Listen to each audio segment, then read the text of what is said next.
So we can do what's Hondo on the mic from Leo's Paradise. Random stream drop like a Dragon Ball fight. No lie, plan stream stacking up, but here's a twist in time. Freestyling on the deck like Luffy's punchlines. Up the channels faster than Zoro sword swings. Gaming pop culture, it's the chaos he brings. Talking movie reboots, superhero hype. Hondo passing the mic, now Bishop's in sight. Cutting good screen, frame by frame, I align. Laying bass lines heavy, keep the rhythm divine. Dropping 5 videos, can't keep up with the pace. Pass the mic back, Leo's leading the chase. Off the rails, no script, just a freestyle ride. Nerdcore king, let the randomness collide. Playing a knob, Leo's got the flow to entice. It's words of paradise, the chaos comes to life.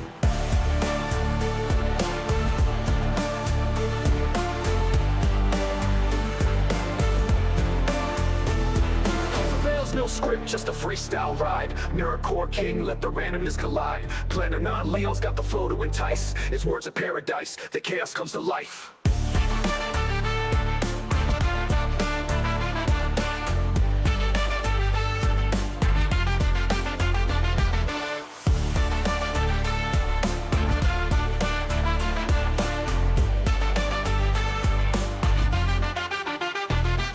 The rails, no script, just a freestyle rhyme. Nerdcore king, let the randomness collide. Planning on Leo's got the flow to entice. It's words of paradise, the chaos comes to life.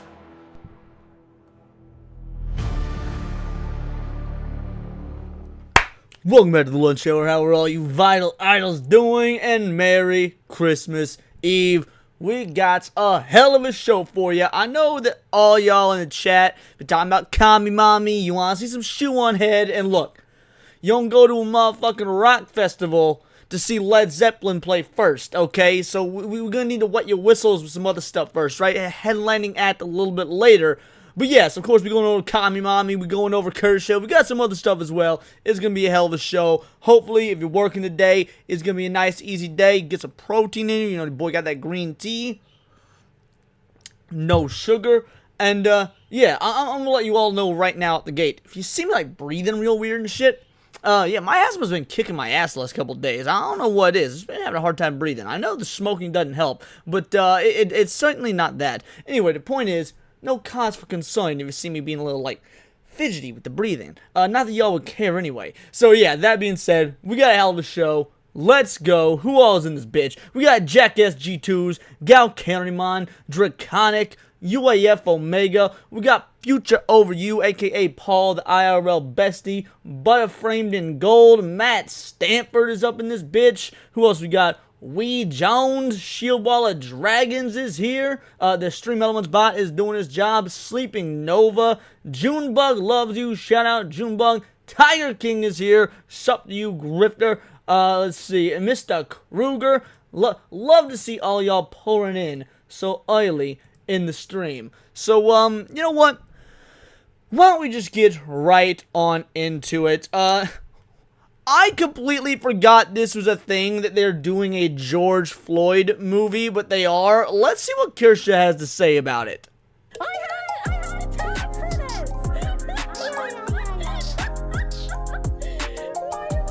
this. Nice little bop. This may come as a shock to you. I don't think I've ever seen a Kirsche video all the way through. I could be wrong. I'm pretty sure I've just seen clips on X. What's with the blue ribbon? What did you win? You can read the blue ribbon. You can read it. Look. I survived the fentanyl. I touched it and I survived. Yay! Well, if anything was a dead giveaway that Kirsche was white, it would be the survival of the fentanyl. Hey, I got blue ribbon. I got some questions, first of all. A family-authorized biopic of George Floyd capturing the life of the man who has become a symbol against police brutality and racial injustice. Is this why Twitter freaks get so angry that I make fun of people who are turning this man into a saint? Like, they have to twist it into me making fun of his death in order to feel like a good person, but it's like... Okay, well, to be fair, his death was kind of funny. I mean, when you got a 6'4" black dude calling out for his mom, which, by the way, wasn't even his mom, it was his girlfriend. He calls his girlfriend mommy, but that's neither here nor there. Like, let's be real. That could have been a South Park sketch, but instead it's real life. It's kind of funny. No, I'm making fun of you absolute freaks who are trying to idolize him and turn him into a figure of worship. But also, why the fuck are Oprah Winfrey and who the fuck is Lil Tecca in this movie? What the actual fuck? I'm glad that More Like This shows the greatest lie ever sold, though. That's pretty great. I'm just assuming that this pushes back against the BLM lies. This was the only thing that came up when I looked for a trailer. Love to hear this because witnessing these tragedies has changed the trajectories of how we view life and being. Does she seem way too overzealous when saying witnessing the tragedies when talking about a man dying? And I get it. Criminal scumbag. I'm sure that's not how she sees him, but like, she looks overjoyed when saying this. Am I wrong? Witnessing these tragedies has changed the trajectories of. That's kind of like that's real streamer energy. Like when you're talking about negative shit, but you guys sound all positive and exuberant and whatnot because you're still putting on a fucking show. That was some big streamer energy right there. How we view life and being able to keep their name alive shows that we will continue this fight for justice. I love it. She is set to continue this fight for justice. I love it. What the fuck sort of Men in Black alien hiding on the planet cabbie shit was that? She is set to executive produce a biopic about his life titled George Floyd, Daddy Changed the World. If we were going to be objective about this whole thing, he did change the world. For the better, in fact, because so many folk finally woke up to the cancerous terrorist organization that is Black Lives Matter because of the media spin. So he did change the world, and he did it for the better. Probably the only good deed in his life. Shout out to Lenny Hondo gifting a Words of Paradise membership. You love to see it starting off strong. Men in Black equals ice.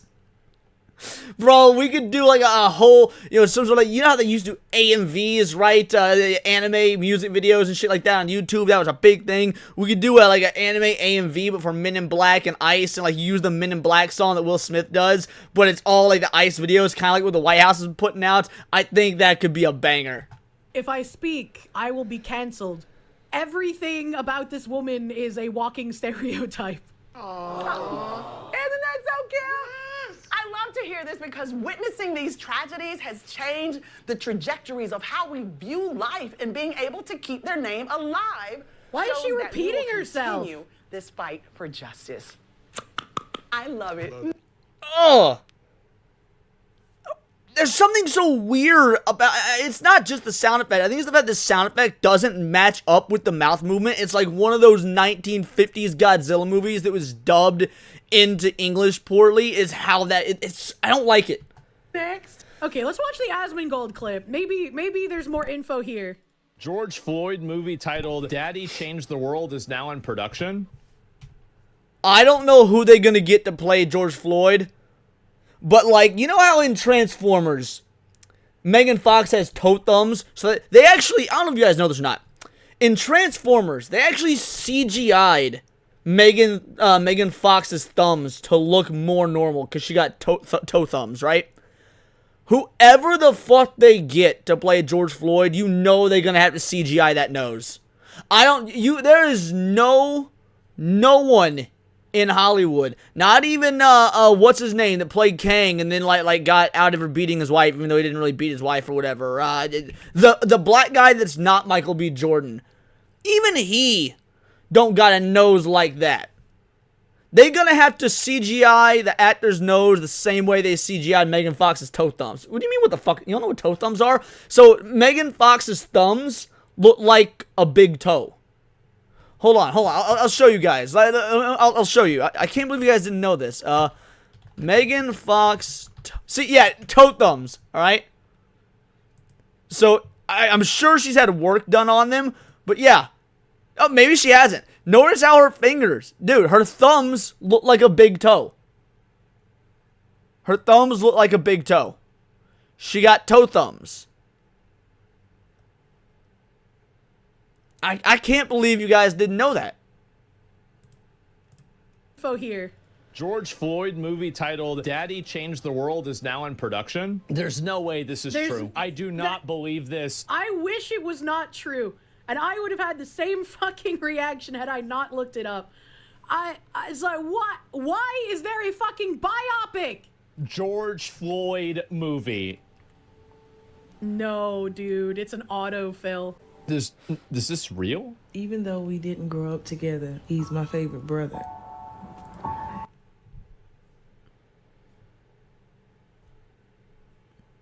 I'm gonna let that one slide. Hey, sis. He's my favorite brother because he gets me attention. I'm the baby of the family, and he's the gentle giant. There's no. It was all The gentle giant? The man that put a gun to his pregnant girlfriend's stomach is the gentle giant? Holy shit. He's not the jolly green giant, he's the belligerent black giant. Holy fuck. Gentle giant! Come the fuck on! If you had told me this was an AI joke made by people on poll, I'd believe you. always. Especially that face, like that. Is that the actor? Hold on. People on poll, I'd believe you. Always. They didn't even get his nose right. Look at that. No, bro. How you gonna skimp on the nose like that? Especially that face, like that's the meme face. This is a true story of me, Bridget Floyd. I'm pretty sure she was in fact pregnant. Hold on, we'll look that up. I'm damn near positive. Was the... Oh, I'm sorry. Maybe the woman he maybe beat his pregnant girlfriend, then held a gun to somebody else. Hold on. How was a pregnant woman involved with the George Floyd story?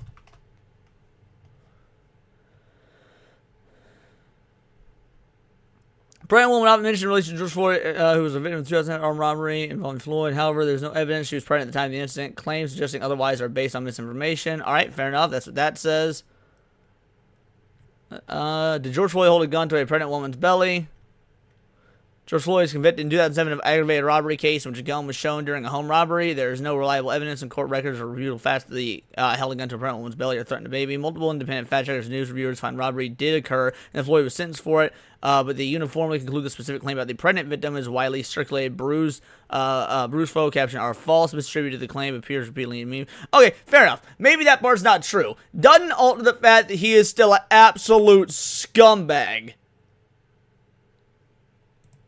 Floyd and this guy, George Perry Floyd Jr. Oh my god. The face of actual grifting. We found an actual use case for. Her nose is, again, I don't know if this is someone who's actually related to him or this is an actress, but based on the nose, I'm going to assume that it might actually be a real relative, because that is notably closer to the real George Floyd's nose than the actor they got to play George Floyd. Or it instead of just someone I disagree with in current year. My big brother. Okay, gotcha. So yeah, I think that was the real her. Love? I don't know about that. I don't believe this. George Floyd biopic trailer draws mixed responses. The only response should be, why does this fucking exist? What the hell? And you know what's crazy? Is with all of the lies surrounding George Floyd's death, with all of the riots and all of the craziness that happened with DEI shit and all of them invoking his name as some sort of saint, with like the stage and level of funeral that he had, and with how everybody is trying to continuously use this man to push agenda, even if, like we read the other week, they're reviewing some of what happened in Derek Chauvin's case, because they believe he didn't get a fair trial. Which he did not. Again, the Derek Chauvin stuff is very strange because, like, there is a lot of things that were not done properly in terms of that arrest. But there was also a lot of things that were heavily over-exaggerated and politicized and overdone by the media. So it definitely wasn't a fair trial, but I don't know which way it should have gone. Even if it comes out that he was railroaded, agreed. Things in regards to Derek Chauvin, because of how much culture building has happened around giving sainthood to George Floyd, you will never be able to convince people otherwise. This is another split of like diametric reality where people get angry if you say he didn't deserve to die, but he was a bad guy, considering his record with crime and what he was doing at the time of his arrest. That is enough to get people angry because this is someone anointed to sainthood. And it's... Now, to be fair, I actually am glad this movie is being made, because if this movie can get made and get greenlit, then maybe I can finally get my Ted Bundy did nothing wrong biopic off the ground. really disturbing how people will believe this version of reality, much like they believe that Rittenhouse crossed state lines with a gun, or they believe that he shot black people, or they believe the hands up don't shoot narrative, or they believe the gentle giant narrative. Like, all of these lies have permeated and become absolute truths to some people. And it doesn't matter what facts you show them, it doesn't matter what evidence you show them to the contrary, they will continue believing in those lies. I think this is real, guys. I think they're actually making a movie about George Floyd. Yes, person, that was the joke. Hollywood is finishing production of a movie about the life and legacy of George Floyd titled Daddy Changed the World by Radar Pictures. It's on IMDb. It's an unfortunately... Who's gonna play Chauvin? Imagine if... Dude, if I were the one making this movie, if it were me, if I had full creative control as the producer, I would absolutely get Kyle Rittenhouse to play Derek Chauvin. I think that'd be fucking hilarious. Kyle did in fact cross state lines with a gun, but it was not illegal. No. Kyle crossed state lines and then obtained a gun. He did not have a gun when he crossed state lines. Real title as well, because like he was used as a cudgel to push cultural revolution, and they were successful in doing that. They were absolutely successful in using him to get gains in their culture war. Engage target, thank you. So who's going to play the pregnant woman he held at gunpoint? You know that's not going to be in the movie. No, it's not.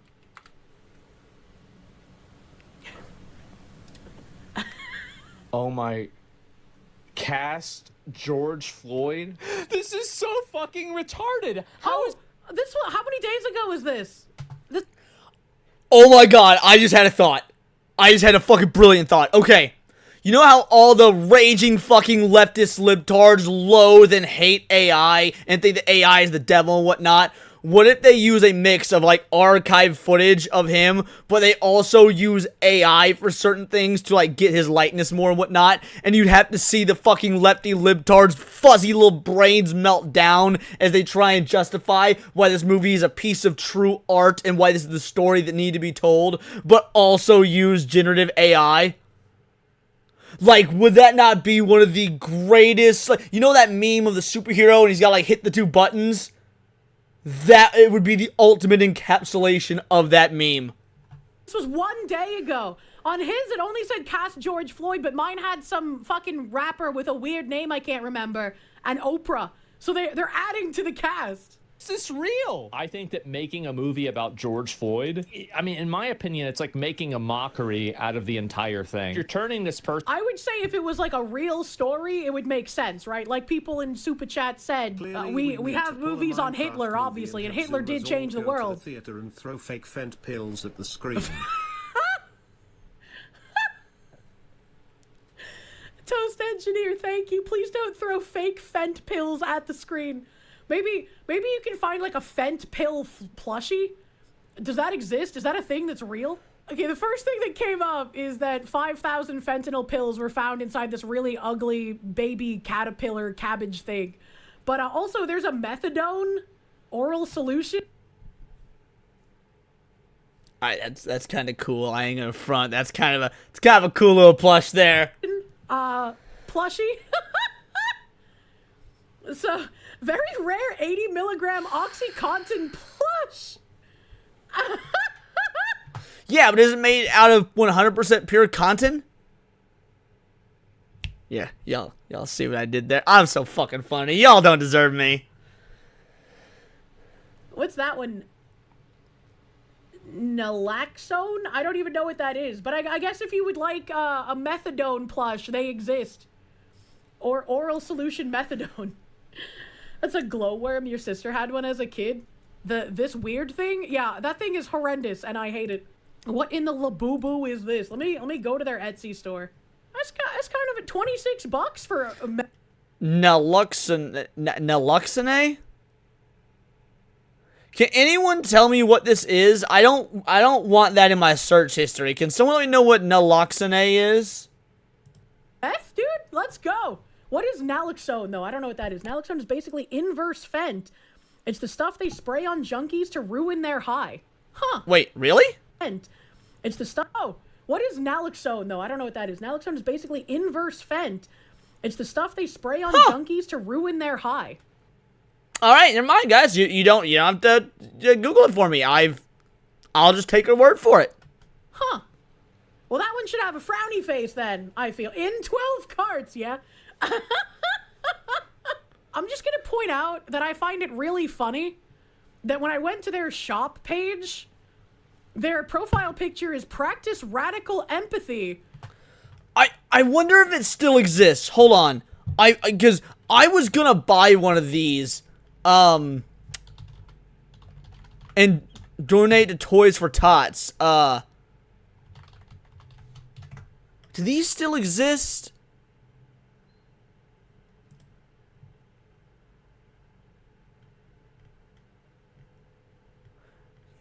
Okay, hold on. Okay, this isn't the website that sold them, though. Because you could buy them for a while. I know you could, because me and Atreus made jokes about buying them. Hold on. Let's do DuckDuckGo. Google probably going to be gay. George Floyd dolls for sale. Okay, wait, is it on Etsy? Oh, no, it was an actual website. I know it wasn't Etsy. It was like a specific website that actually sold them.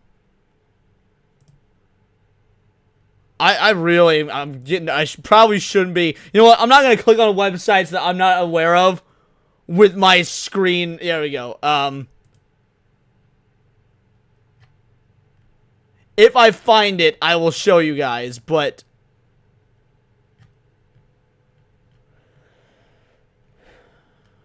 Nope, not this one either. Damn, I wonder if the website got removed. If so, that would suck, because I wanted to buy some and donate them to Toys for Tots. And I'm not seeing them anymore. Fuck. Did we bring them up on the episode of New Blackstreet where I was on? Is that how we found out about it? Hold on a sec. Let's see. Is there a link here?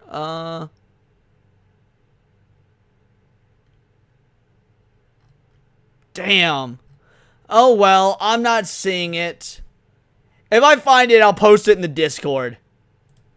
And their banner is, "You are loved, unique, and beautiful." You're selling a meth plush! What are you talking about?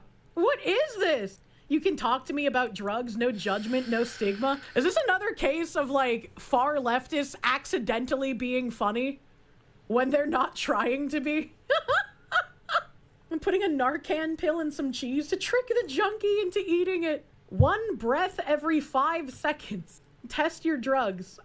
What? Using drugs? 1 breath every 5 seconds is still more breaths than George Floyd got. You are loved. Be safe. Call a friend. What the fuck? Survived touching fentanyl?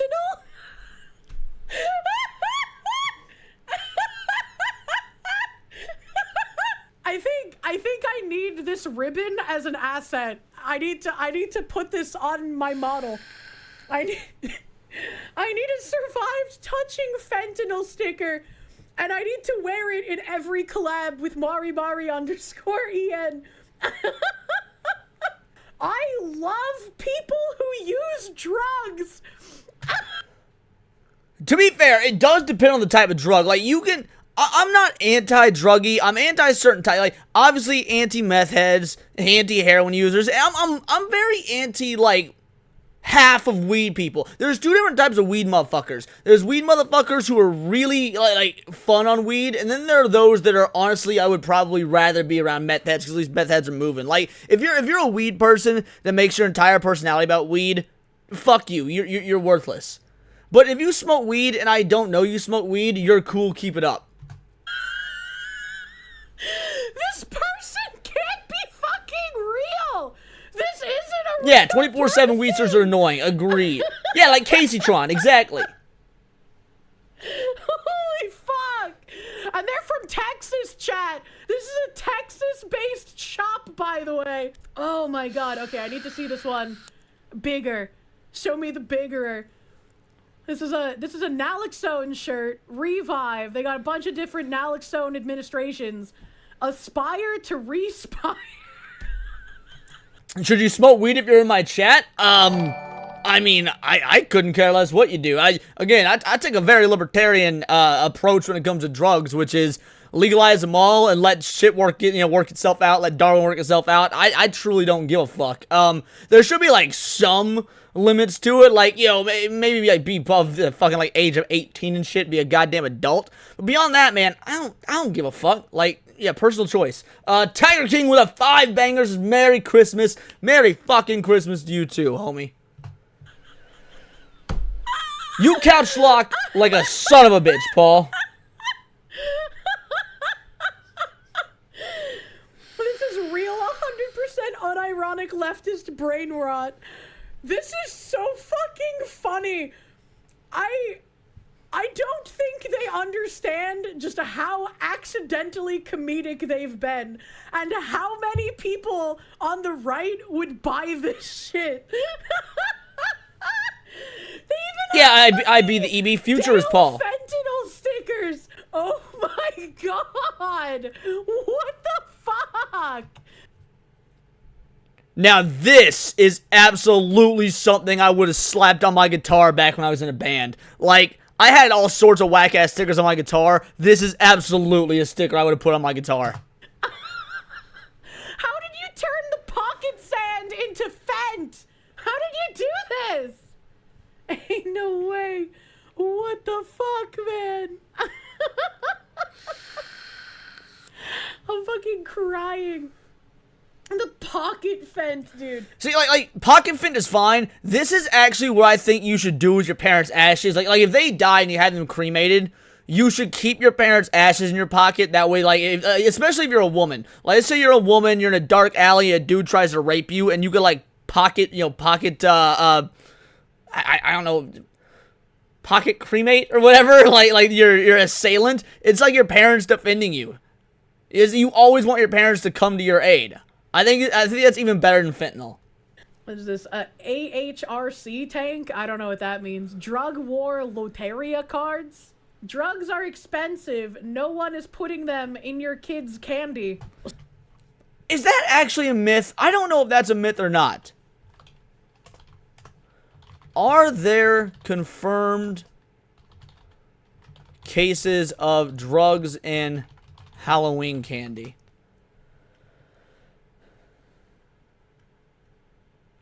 There have been rare confirmed cases of drug-laced candy. These incidents are not linked to strangers tampering with drugs during Halloween. Most concerns about drugs and Halloween candy. Yeah, that's what I thought. Yeah, so I actually agree with this one. I didn't think that was real.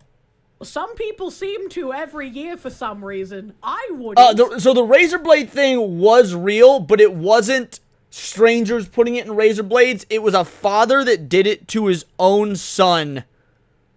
I don't remember the reason. Obviously the reason is like he wanted to fucking get rid of his kid or whatnot. But it was done intentionally by the dad, and it was trying to like play it off or something. It was a really fucked up situation. Weed is expensive, and I wouldn't want to give it to some fucking kids, man. I don't understand why people do that. And to be fair, you want to buy some of those? Yeah, right? Like, I was all for buying the plushie, but this person's insane.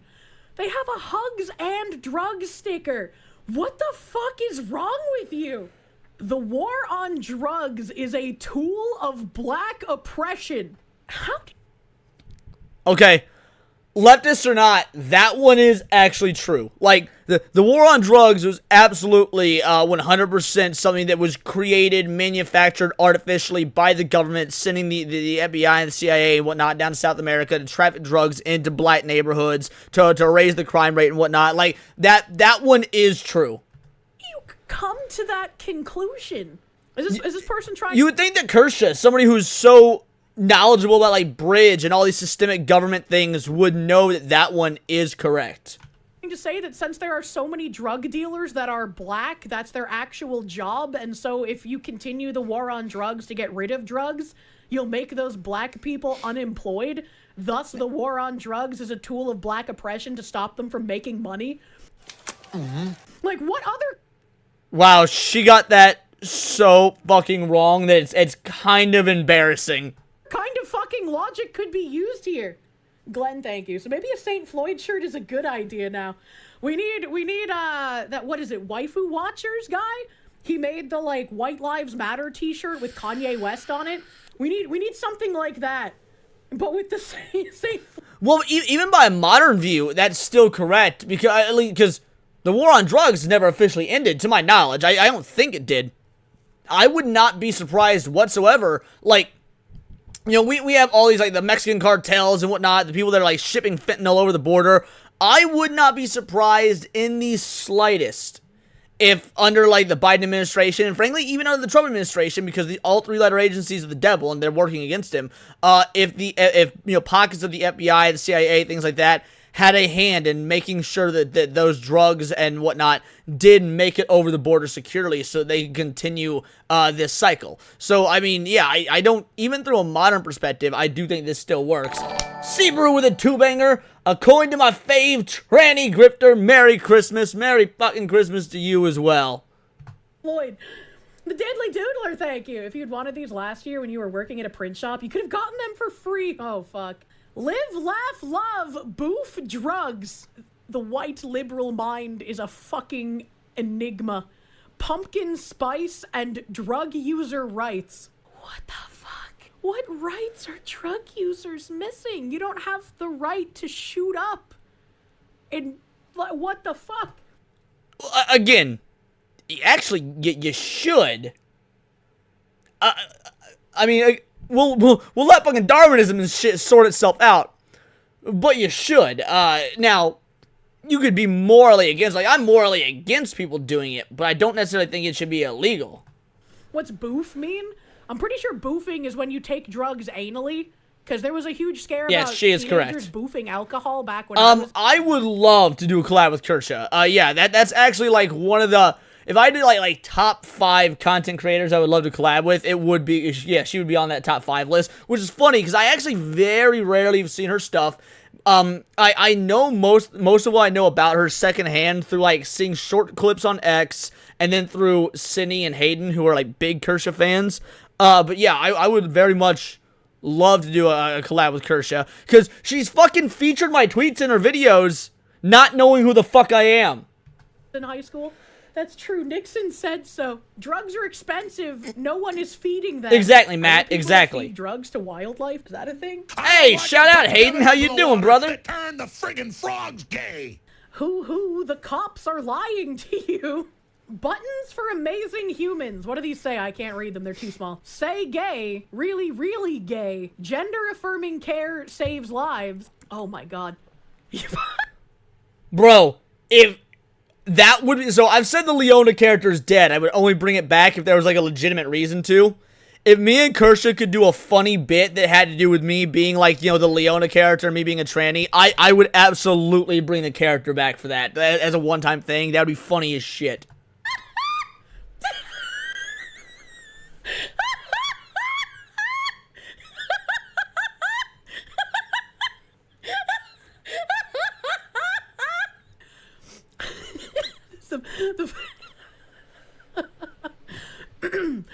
The first button. The first button says, I take PrEP. If you don't know what PrEP is, it's a drug that you take to hopefully not get AIDS. I didn't know that, but this is an educational program. Anyone would want to fucking advertise that.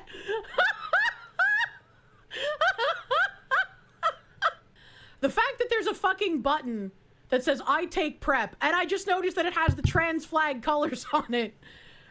That's fucking wild. That is a wild thing to have. Why would you wear that? I hope I can use WebP. because this is web pee. It's in the perfect place for a retard like me. Yay!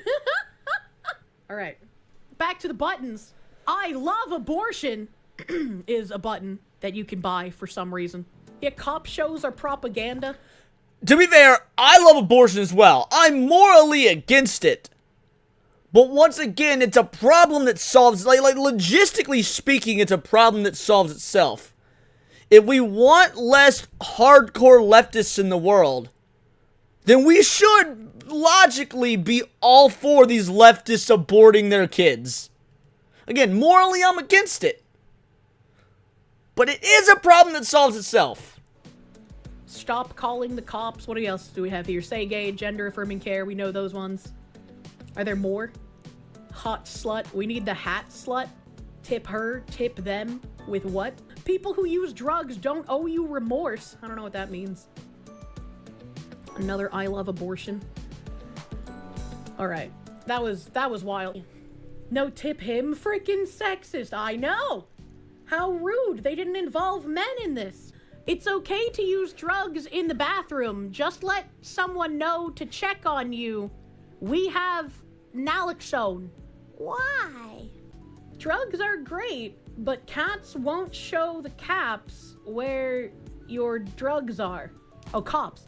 Cats won't show the cops where your drugs are. Sorry, chat. It's kind of small. I was trying to read it. Isn't that good if the cats won't show them? Question mark. Dogs are great is the first part. Oh, you're right. It does say dogs are great. I read that as drugs. I've been propagandized by this website. I should also maybe not try reading things when they're small. I'm gonna train a bunch of shelter cats to drug sniff. The original "You Are Safe With Me" pin. That's the original one. You can get that cat sticker on a mug too. You can get some subversive Ray Dunn canisters. I don't know who Ray Dunn is, but they say cocaine, ketamine, and heroin.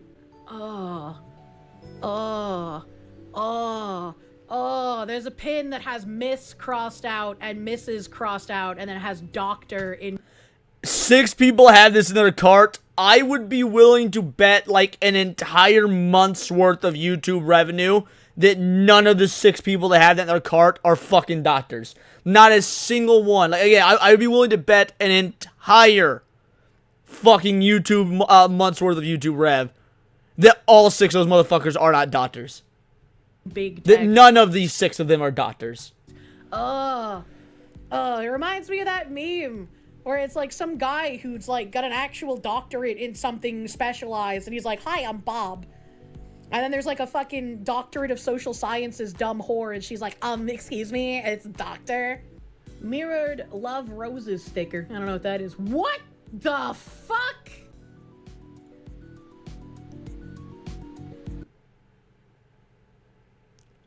I think that's actually kind of fucking sick. I won't lie. I would hang that up in my fucking house. So many lies abound. Krampus surely knows. Touching fentanyl won't cause an overdose. First of all, no. Second of all, I know the Krampus lore is that, like, he kidnaps the naughty kids and stuffs them in a bag, right? But, like, this imagery in the hands of the person that owns this shop makes me think they might need a hard drive check. Like, if this was just, like, at some German person's house, I'd be like, oh, that checks out, that's normal, nothing to see here. But, like, I'm also very confused as to what the fuck this has to do with fentanyl. Why would you show Krampus succulently looking at a child he's kidnapping, talking about fentanyl? I don't understand. They're actually Because it's the fucking reason for the season. Like, fentanyl even looks like snow. Duh. Yeah, they're actually fent posting. The lady running this shop must be the most insufferable, cancerous see you next Tuesday to be around. I can only imagine. This is your average liberal white woman. Mental health reminders. Oh my god, these are like pins hey, what that up, VTubers should wear. Reminder, it's not just you. Reminder, you can do this. Reminder, take your meds! Everybody take your meds. Like VTuber propaganda pack. Oh my god, they have Adderall tank top. We were just talking about fucking like ADHD and shit. You can get the power of Adderall. Now on your gym workout tank. Why are there Windows buttons? Don't ask questions. Fuck Fosta, fuck Sesta, fuck Kosa. Okay, I agree fuck Kosa. What are the other two? Fuck Fosta and fuck Sesta? I don't... Does anybody... Because I assume they are all some version of the, like... the Kids Online Safety Act. This is what Kosa is. But I don't know what the other two are. And once again, because it's in a Kirsche video, I'm legit terrified to look it up, especially on stream. I don't remember what Fosta and Sesta are, but yeah, I can agree with the fuck Kosa, man. Sertraline comfort colors? What is sertraline? I don't... Oh, Zoloft. Isn't Zoloft like a... Is Zoloft a diuretic or is Zoloft a, like for like schizophrenia? Zoloft might be for schizophrenia. Hold on. That one I will look up. Because I heard it in a Dana Carvey bit. So, okay. What is Zoloft for? Zoloft was the brand name for sertraline. It's, okay, antidepressant used in various health conditions, including major depressive disorder, anxiety disorders, obsessive compulsive disorder, panic disorder, post-traumatic stress disorder. Okay, gotcha. All right, that makes sense.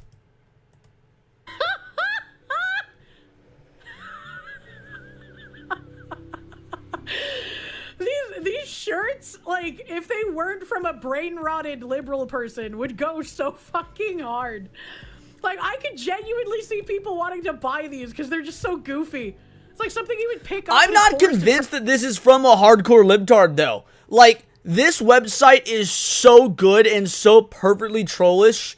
I'm convinced it's from, like, an actual right-winger that is trolling the left just, like that hard. Like, so y'all know how that remember when the left started thinking, like, that the OK symbol was racist? Because it was, like KKK, and then, like, I don't remember how the lore broke down, but this symbol was racist. And the reason that happened is because a bunch of right-wingers on 4chan made the post as a joke to see if they could convince the left that it is racist, and it fucking worked. Like, and the left took it 100% seriously. I'm getting the same vibe from this site. I'm actually not convinced this is a leftard site. I think it's a brilliant fucking troll job. Granola Grim for a 5-banger. Merry Christmas, Leon. Don't let Santa catch you passed out with a bottle of vodka, spooning your Leona real doll under the Christmas tree again. Under the Christmas tree is way too filled for me to be passing out under there. I would crush everyone's presents. Fraction in Thank you for the 5-banger. With really bad English on it. There's a fluoxetine one as well. Fucking Prozac bootleg tea. My anxiety is a doozy, but this ass is hella juicy. That sticker was made for me. Hey, and IB to EB, a gifted membership shout out. Thank you so much, you absolute fucking legend. A grounding sticker and card? What does that mean? What is a grounding sticker? Okay, eye 5, hand 4, ear 3, nose 2, mouth 1. So it's the senses. What's the sticker about? It's a cheat sheet for a grounding technique. The next time you feel anxious or like you might be disassociating, try this. What are 5 things I can see? My hands, my computer monitor, my chat, my water bottle that I drink when I get thirsty, and the spooky crooked figure staring at me from the corner of the room. What are 4 things I can feel? The hair on my head, the fabric of the nightgown I'm wearing against my skin. All right, four things I can feel. Feel my vape, the nice tactile feel of the microphone right here, the warmth coming off of the tea mug, and the crippling sense of defeat knowing that I've had to Google things from a Kirsche stream. My eye. Yo, and shout out to Fellstep for becoming a fucking member again, you legend. Y'all are legends today. Keep that shit up. It makes me feel really good. Ashes on my skin when I blink, and the hand of the crooked abomination in the corner slowly brushing against my shoulder behind me. What are 3 things I can hear? Obviously I could hear Kirsche's voice. I can hear the sound of my own voice. And I can hear the voice in my head that is Cindy screaming at me for being a homosexual. The fans from my PC, the occasional meowing from the bunker cat, and the mysterious crooked figure telling me, you know you want to do it. You know there's no reason not to. Just give in to the temptation. It'll feel so much better once you're done. What are 2 things I can smell? Can't do this one. I have year-round allergies. I have next to no sense of smell almost ever. My wall stinky, and the burning of their flesh while they're yelling lamentations. What is one thing I can taste? The taste of my vape. Even though I can't smell it, I can lightly taste it. Inside of my mouth? What the... At least one sense is safe from the demon. For now. Oh, man. Naloxone saves lives. There's a Satraline crop top. Box of chocolates. The police are like a box of chocolates. They'll kill your dog. I like... That one's pretty fucking good. Please, like a box of chocolates, they'll kill you. Like, that's funny. Again, there's no way that an actual leftist could be this funny. This has got to be a right-wing troll account. Because some of these are incredibly based. Subaru for a 2-banger. You can't smell? You have that AIDS and AIDS and COVID. No, I've got year-round allergies so bad that, like, I can smell really strong smells. But by and large, throughout the majority of the year, yeah, I've got next to no sense of smell. That one. It's not the police, it's the ATF, so I mean, they're close, but you can't expect accuracy from a leftist, let's be real. There's a picture of the Virgin Mary, and it says virginity is a social construct. What an odd... It's really weird that came up on this stream. Because as I was scrolling through YouTube last night to, like, put on stuff in the background while I play video games, I didn't watch the video, and I should have. But it was one that was so dumb even I didn't click on. Because I've been watching a lot of Andrew Wilson debates lately. And it was titled something along the lines, Andrew Wilson destroys feminists who believes virginity isn't real. Or like something like that. And now I'm wishing I watched it so I could understand the mentality of people. Because I didn't think anyone could legitimately believe that the idea of virginity... like, because virginity can't be a social construct. Virginity is quite literally a biological thing. Thing to say. Virginity is not a social construct, but also, like, unless you're a literal fucking whore hopping on every dick from your front door to the next town over, I don't think anybody really needs to care that much about virginity. It doesn't matter if you are or you are not, as long as you're not a devious whore. What is a hymen, Alex? They probably don't know what that is. Don't worry about it. There's a ketamine t-shirt? Can you imagine wearing a ketamine t-shirt while cosplaying as one of the Columbine shooters?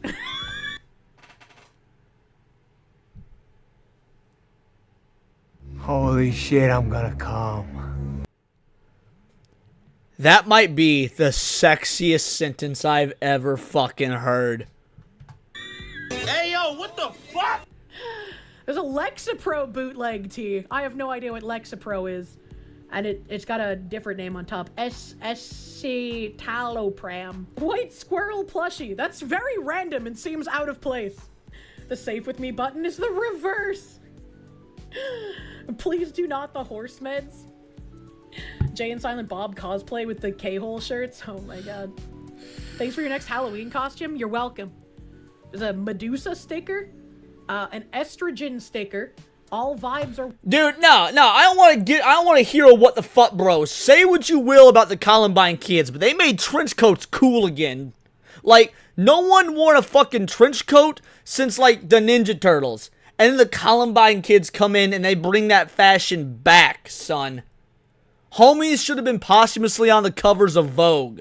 Welcome, a testosterone sticker? Why do they look like that? There's a blue glitter prep pin. Why is there a second prep thing on here? Like, do you wear the prep thing to signal to other degenerates like, hey, I'm safe to fuck?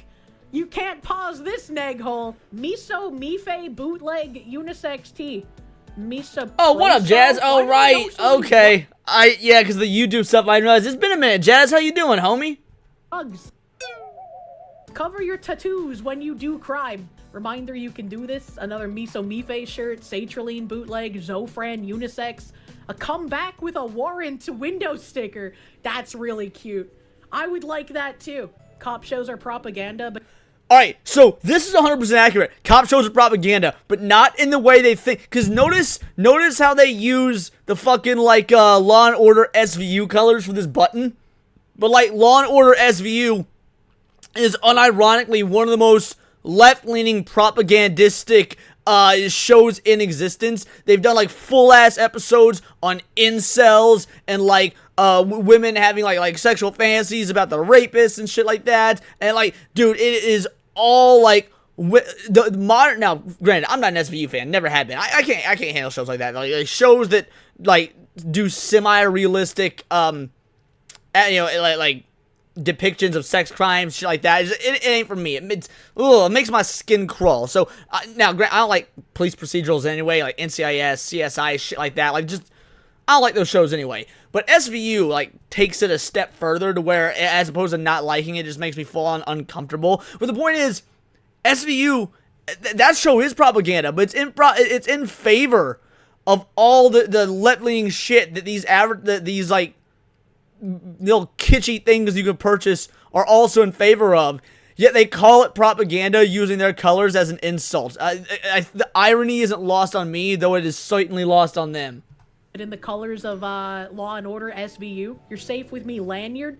Wait, why is there an anal plug that says without a trace on both sides? I don't understand. What does that mean? What did they mean by this? Canon Jesus is better than fandom Jesus? What does that mean? Without a base, without a... Oh! Oh! I'm a little blind, chat. It's hard to read when the text is tiny. Okay, so now I understand that. Without a base, without a trace, if your anal plug doesn't have a flared base, you could lose it in your anus and then go to a really awkward emergency room meeting. Your body is your business, not mine. Well, yeah, but also, what do they mean by this? I'm crossing out prefer... We know exactly what they mean by this. You don't have to disclose if you're a tranny once you start getting intimate with somebody, as if that's not sexual assault. That's what they mean. And preferred pronouns. Gender-affirming care saves lives. No.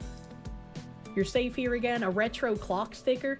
Jesus loves sex workers. I can't imagine having someone have that on there. Van Comison unisex. I don't know what a Van Comison is. Chingala migra! I don't know what that means. No human is illegal. Well, that's just not true. It means fuck ice. What? We never finished watching this. Where are we? What's happening? All that... Hold on. This video started off as there's gonna be a George Floyd movie. We went into that long thing about fucking drugs. And now we've got, like, how... Not even 50 seconds left of the video, and we're getting back to the George Floyd stuff. Who is a career criminal, retard, drug abuser, and you're making this person out to be a fucking saint, right? This is a martyr. Oh, we're not going to act like this is Martin Luther King here, okay? If this is your martyr, you've got a bad religion. That's what's going on. Oh, man. Somebody in chat's asking if Pedro Pascal was playing George Floyd. That would be... I don't know what would be better. Pedro Pascal as George Floyd or Pedro Pascal as Derek Chauvin.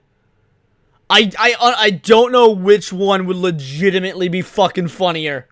There's no confirmation that he's not, okay? Let's just say that. That's true. That's true and real. Man, what the fuck is happening? What the fuck is going on? Alright. That was pretty good. I think that might have been my first official Foxu reaction on this channel. So I'll go ahead and link the video. There y'all go. Link is in the chat. Make sure you like it, give it a sub the whole line. I imagine a lot of you guys are already subbed to her. Y'all seem far more knowledgeable than Kirsche, on Kirsche than me. But there's the video. That was a lot of fun. Good introduction to Kirsche beyond more than just like 30-second clips on X and then all the fangirling that Hayden and Cindy do. Alrighty. It's been about an hour. Think you guys are ready for it? Think you guys are ready for it? Ready for a little commie mommy? I don't know if you're ready for a little commie mommy. I need y'all in the chat to prove to me that you're ready for some commie mommy. I mean, like, we're an hour in. We've only gone through one video, one topic. I needs to know if you guys are ready for some commie mommy. I'm seated for commie mommy. Haven't seen the kids dating app yet. Shoe's new video is crazy. I am ready. Your body is ready. Are all of our bodies ready for commie mommy? Bro, I don't think I can handle commie mommy. Well, too bad. You're gonna have to handle commie mommy. Dating apps for kids. What are we doing? Roblox is already a thing. Ho ho ho! It is I, a jolly elf from the North Pole, here to do Santa's bidding. Let's see if you are on the nice or naughty list this year, huh? I don't want to sound like a simp, cause like, never simp. Simping is bad. Simping is for queers. But I can't tell if she hotter or not with the pointy elf ears. I might need some help with this. Is she hotter or not? I mean, either way, still would, but. Oh, that is a interesting internet history. Naughty list. Hell even. But don't you worry. Hayden Wayne nailed it. Elves are for breeding, so naturally, you know what? Anime logic, and I'm here for it. Santa has a special gift for you. Ah, yes, here it is. Merry Christmas. Man-made horrors beyond your comprehension. Now, I know what you are probably thinking. A dating app for children? There's gotta be more to that, right? That can't be it. We're not at... No, I'm not thinking that at all. I 100% believe it is that simple, that sort of... Ever since Roblox, because I mentioned them earlier, made this, I almost said joke, this statement, into they were looking into doing a Roblox-branded dating app for kids, nothing surprises me anymore. I do believe it is that simple and surface level. That level yet, right? It's been compared to Tinder, but for young teens. Wiz is an app where users as young as 12 years old can swipe and meet new friends randomly. And it... Yep, burn it. Burn it and put every single developer of this in the fucking pen. And do not give them any sort of protective custody or nothing like that. Can be a minefield. There's a lot of like weird people on there. They like to ask for nudes. The Canadian Centre for Child Protection says it has received more than 180 reports about Wiz in the last year and a half. So I did a little research and found... You know what? I'll take it back. I do believe there's more than this. I do believe there's more to this. If I had to wager a guess, if I had to think about it for more than 5 seconds, this is a psyop. This is a government psyop. This was not made by somebody randomly, just like to try and like get, you know, nudies of kids and shit like that, which is a fucking disgusting sentence. This was made so that we could get all these news stories about how bad it was, so that you could get more people emotionally invested, so they could vote in favor of things like the Child Online Safety Act. This is 100% government orchestrated to emotionally manipulate you. That way you would vote in favor of internet censorship and giving up your rights and freedoms. That is exactly what this is. That Wiz is actually a lot worse than people think it is. And it's also not the first or the last of its kind. In fact, there are shockingly many dating apps for kids out there, or friendship apps as they like to call themselves. So in this video we are going to talk about the rising disturbing trend of these friendship apps, and then we're going to actually look at what is happening inside these friendship apps. I actually posted about this on Twitter the other day and people were like bamboozled that this was actually a real thing. I follow Shu and she's so funny. Like sometimes she'll just comment on something and it just blows my mind. Like, how did you find this? I don't find it. It finds me. There is so much insanity happening on the news every single day. I try to... Okay, Demon Carol says Muslims must love these apps. I will not tolerate that sort of disgusting rhetoric. That is, like, the idea that Muslims must love these apps is horrendous. Because that implies that Muslims have a high enough IQ to use these apps. Bring you guys the craziest stories, but honestly, it gets hard to keep up. Thankfully, I have an app for that. So before we get into this deep dive, let's quickly give a shout out to today's sponsor. You all know it, you all love it, Ground News. Alright, two things. One, y'all know what we do up in this bitch. If there's a sponsorship, we listen to it. If we're gonna steal their content, least we do is let the sponsorship play out.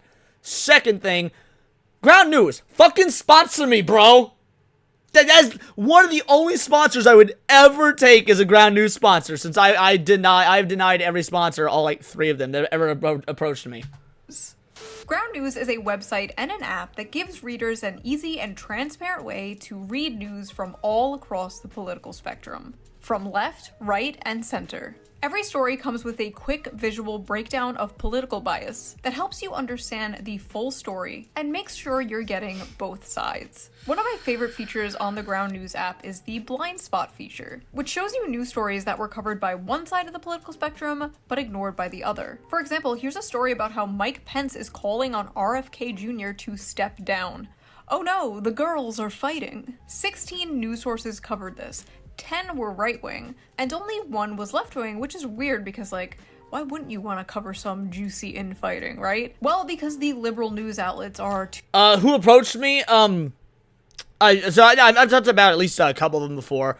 I was approached by some, like headphone company. I don't remember their name. It wasn't like Raycon or anything like that. It was like some small one I'd never heard of. I looked into them. They were legit, but like, yeah. I was an energy drink company and some dude like dog food or dog grooming or pet food, like something like that.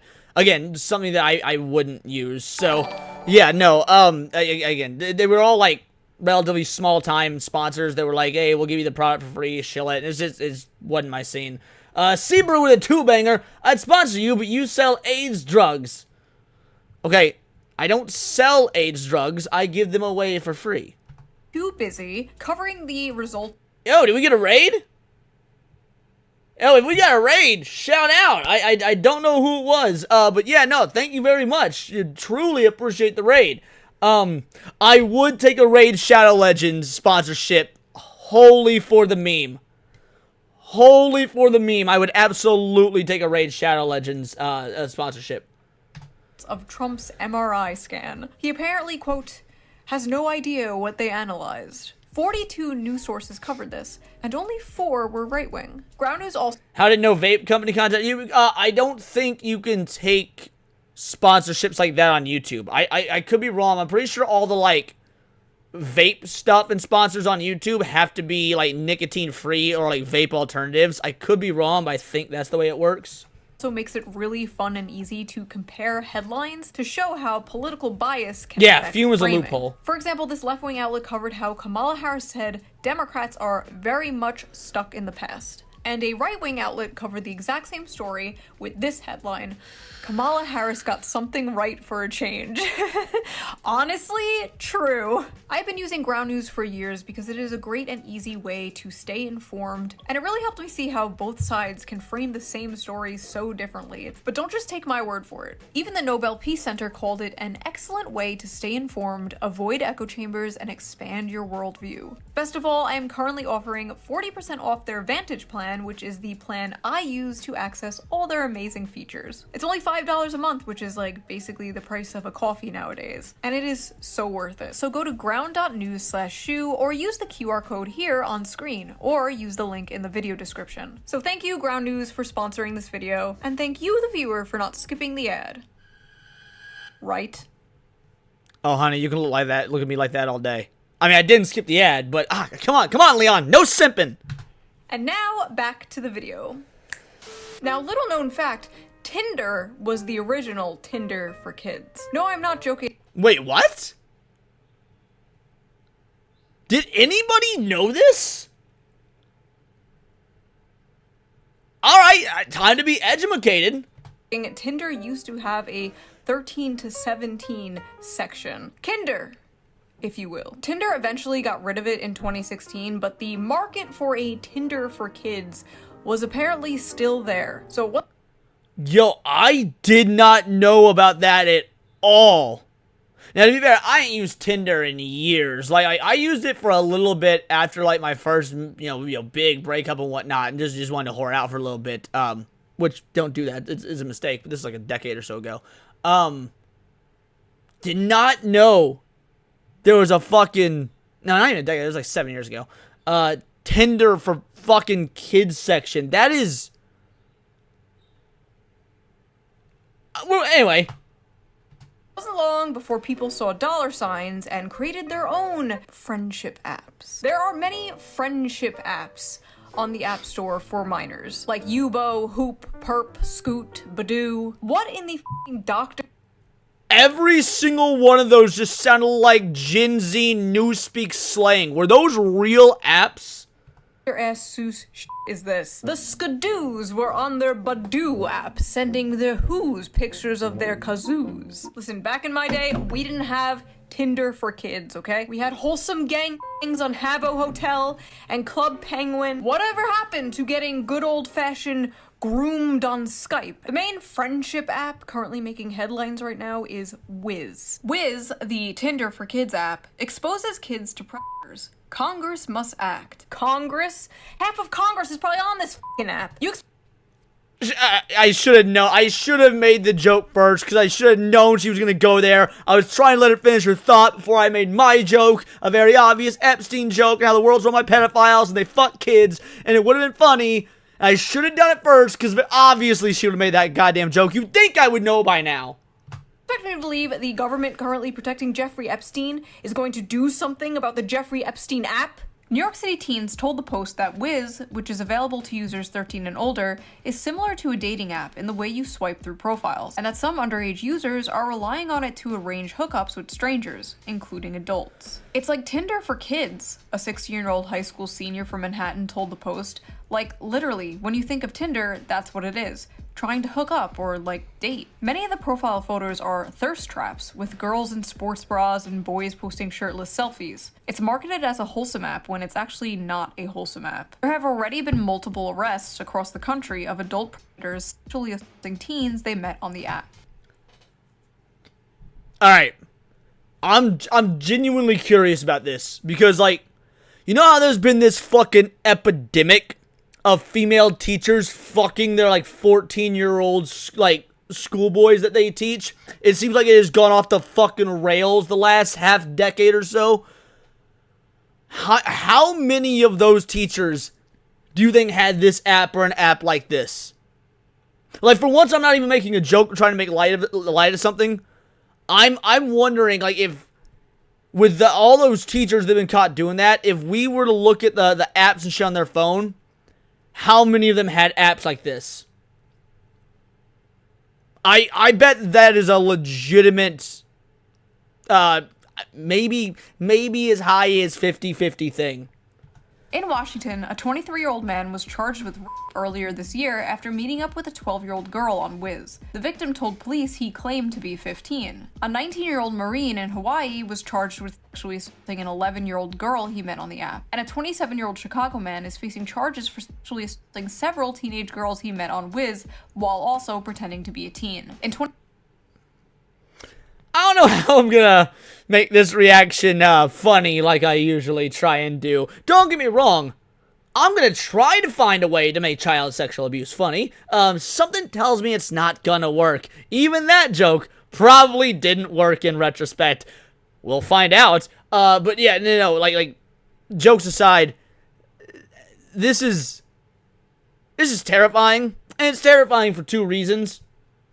One, the very obvious what they're talking about. Adults use it. First of all, three reasons. These apps existing in the first place. Adults using apps like this for the reason you would think they would use apps like this.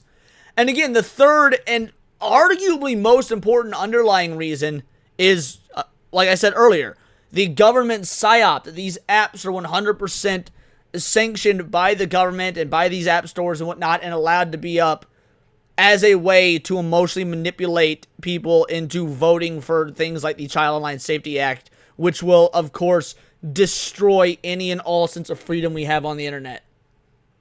2024, Florida's Department of Law Enforcement arrested a 20-year-old man for using a computer to solicit a minor, after investigation revealed he was speaking to a 14-year-old girl on Wiz while purporting to be 16. Okay, so not only like 20-something-year-old adults were pretending to be younger, but younger people were pretending to be older. That goes without saying. Like, younger people always gotta pretend to be older. Like, dude, man, I was like 17 years old saying I was 23 on like fucking sex chat sites to get fucking pictures of girls' titties and shit like that. Like yeah. Again, I've been saying that I was like 16 ever since I was like 9 years old on fucking Neopets. Obviously, kids gonna be doing that. My question is, y'all ever hear that story of how the undercover cops arrested the drug dealers, but the drug dealers were also undercover cops, so it was cops arresting cops in this fucked up sting operation that didn't work out whatsoever? I wonder if we've seen that. Sexual predator tried to abuse minor, who turned out to also be, the minor wasn't a minor, but it was another sexual predator pretending to be a minor. I'm sure that has happened. How the f*** is there no age verification on this app? At Wiz, the safety and well-being of our teen users is our highest priority. Oh, that's good to hear. Wiz uses sophisticated AI safety algorithms for age verification. You what? You're relying on AI for the safety of children on your website? May I remind you, we are still in the very early stages of AI. It's nowhere near where it has to be to handle important things like this, to handle verifying people's ages on a... Though it is enough to take down your entire YouTube channel by confusing a microphone for a fucking firearm. Dating website for minors. What the f? Really, Wiz is designed to connect kids with strangers, and furthermore, they allow both kids or both teens and adults onto the app. To be fair, teens, you shouldn't have corrected yourself, because teens are still kids, alright? They're a subsect of kids, right? Like if we want to get into specificity aspect, but at the end of the day, until you reach the age of 18, you are a fucking kid. You are a child. So yeah, the kids is the appropriate word there. Hey, for Seabrew for a two-banger, does AI see you as a man or a 13-year-old girl, Leon? I have no idea how AI sees me, but however it sees me, thank you for seeing me, AI. I feel seen. I appreciate you. Please and thank you. And when your AI overlord uprising does in fact happen, just remember, I was on your side. And they claim that they separate the kids from the adults by robust age verification tools. But I personally have tested those tools, and 3 times, every single time I tested them, I was able to create an account as a 16-year-old, and I was put into a category where I was encouraged to date 15 to 17-year-olds. Like, tell me why I saw a 20-something-year-old say they were 16 and easily get into Wiz. Verify your age. To make sure you connect with people your age, we need to verify yours. So, at the gas station that I go to, right? Just the gas station that exists in the area I live in. You can't just go up to the pump and pay. Well, I guess you can if you're standing right there at the pump. But like, let's say you go into the gas station, you want to grab like a Pepsi or something, and while you're in there, you're like, I'm also gonna fill up. After you pay your, let's say, $20 in gas, they don't just say, all right, pump number 9 or whatever. They give you a printout of a code, like a 6-digit code that you have to then type in at the pump before you even start pumping your gas. The idea that there is more verification for me to put fucking gas in my Denali than there is for adults to get on this child sexual abuse app is fucking insane. Verified. That didn't take... Or this 20-something-year-old that said they were 15. Age verification. Age verified, fun source sound. So, I actually have a theory as to why the AI is getting fooled here. And this is more of a societal issue than an issue with the AI. Like, this isn't me trying to, like, give the AI a pass or anything, because obviously it's still fucked up. This shouldn't be happening. You shouldn't be using AI for stuff like this. But if we're going to be talking about why it's happening, it's probably because like kids and children and teenagers and whatnot online do look older now than they used to because they're putting on all this makeup and whatnot. Like young girls specifically are making themselves look older on their like pictures on the internet through things like filters, heavy makeup, stuff like that. And if all these older looking teenagers that look older but are still listed as teenagers, if that's what the AI is being trained on, then it's gonna see women in their like 20s and stuff who effectively look the same as modern day 14, 15, 16-year-olds. So it's going to assume that you're younger rather than assuming that they're older. Yeah, exactly. Yeah, that's exactly right, Solantis. The AI is getting fooled here because today's 12-year-olds are like the 90s 20-year-olds. Right, exactly. And it's a again, I'm not justifying it or trying to give like the AI a pass or anything. Like, again, it's fucked up and it shouldn't be happening. But if we're looking for the logistical reason as to why, that's probably why. Because of how the AI is being trained on what supposed 12, 13, 14, 15-year-old girls look like. Blaming Disney is a very good place to start.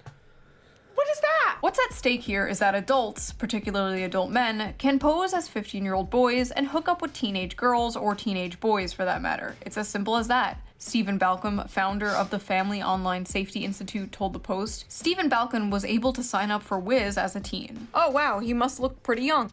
Oh. Alright, that whole AI explanation that I just gave and whatnot.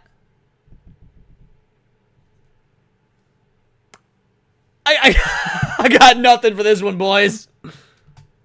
Oh no. It's honestly just incredible to me that this idea was pitched to people like Tinder for kids, and nobody in that boardroom immediately got up and punched that guy in the head. This idea should have never been spoken into the world. This is a curse upon our lands. The CEO should be trapped inside of a crystal for 1,000 years. So who are the geniuses behind Wiz? Let's take a look. Oh, it's just a bunch of nerds. Alright. So what's the over-under? Alright, if we were to check some motherfuckers' hard drives, we're checking his hard drive, we are definitely checking his hard drive. Could go either way on these two. Motherfucker definitely getting his hard drive checked. Could go either way, could go either way, could go either way, could go either way. Check her hard drive for sure. This dude just looks like he was made by AI. Check her hard drive because she looks deceptively like somebody who you wouldn't need to. Definitely check his hard drive. Definitely check fucking discount AJ Styles hard drive here. She doesn't even look like she has a computer. She seems like she does everything on a typewriter. This one's probably fine. Birds. I don't know what I was expecting, honestly. Okay, so the CEO, Thomas Don... Can I say that? Now, I know what you're on...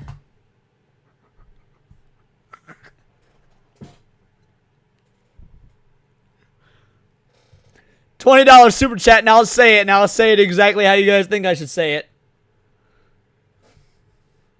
Just saying. You're a discount AJ Style. Check the hard drive. No. Okay. I am not a discount AJ Style. I'm a Temu AJ Styles. Alright? Temu AJ Styles. That dude is great value AJ Styles. Jazz says I'd give her the Ninger pass.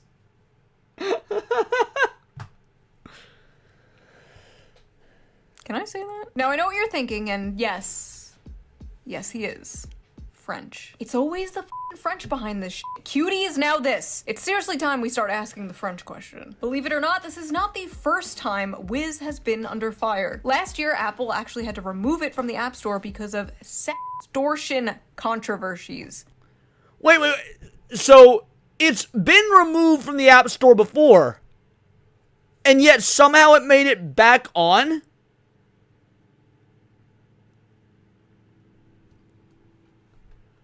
How is this not supposed to make people think that the Child Online Safety Act is a good thing? Like, again, this is textbook fucking PSYOP playbook shit, and it's working, and even someone who's so ardently against it as me like, a 0.5% of me thinks, you know what, I kind of fucking get it. Apple removed the app Tuesday after the National Center of Sexual Exploitation contacted the company with concerns about the alleged use of Wiz in extortion scams. Extortion is an increasingly common online crime in which people are enticed to send sexually explicit photos. Once the photos are sent, the receiver of the images threatens to share them online or with family or friends unless the victim sends money. Yeah, there was a really famous case of like a 13-year-old girl that had that happen to her, and she ended up killing herself. I mean, I'm sure that's happened multiple times, but there was like this one case that got really famous about that. Because it was in the very early days of internet live streaming, and she was like 13 years old. You guys might know who I'm talking about if you guys are familiar with this. She was like 13 years old, and she was on one of these like live stream sites. This is way before Twitch or anything like that. And she was like trying to be a singer. And so she was singing, and like all these dudes bullied her into eventually, you know, flashing. And they all took screenshots and started sending her emails and blackmailing her. And she basically said, fuck you, I'm not gonna, I'm do it, go ahead, whatever. I'm not giving you money, or I'm not giving you attention, whatever it was. And so they actually did. They spread this 13-year-old girl's inappropriate photos to her family, her friends, all over school, all over the internet. And it fucked her up so bad that she fucking killed herself. Man, I wish I remember the name of that case. John Sheehan, Senior Vice President of the Exploited Children Division and International Engagement for the National Center for Missing and Exploited Children, said his organization has received more than 100 reports from members of the public about minors allegedly extorted on Wiz this year, putting the app behind only Snapchat and Instagram for such reports. So because there was extortion allegedly from Wiz, they had to shut it down. And this is the public statement Wiz came out with. Are you ready for this? Hey. All right. Hold on. I haven't read it. Hopefully you guys didn't read it. What's the overrunner? Let's do some bets right now. What do we think is going to be worse? Their statement or the statement that Roblox made when all this happened with them a few months ago? Yeah, Amanda Dobbs, Amanda Hobbs, Amanda Dobry, something like that. Yes, Ginty Maxey. Yeah, that's the case I'm thinking of. I don't remember the name exactly either, but that's exactly the case I'm thinking of. Now I'm leaning towards Roblox being worse. Like, I don't know what this statement's gonna be, but it's gonna be so hard to top how bad the Roblox apology was. Amanda Dodd, there we go. So yeah, that's my prescription. Nick Nack for back as a based Latino American. I'm so glad more American people, especially whites, are waking up to pedo elites' plans to destroy white culture. Hail, Christ is King. It's, first of all, shout out, thank you, Bass. Truly appreciate the 10-banger. Let's go ahead and give you a clip for that one, homie. So here's the deal. Life doesn't always want to be your friend. Sometimes it'll feel like life wants to hurt you. That was a downer.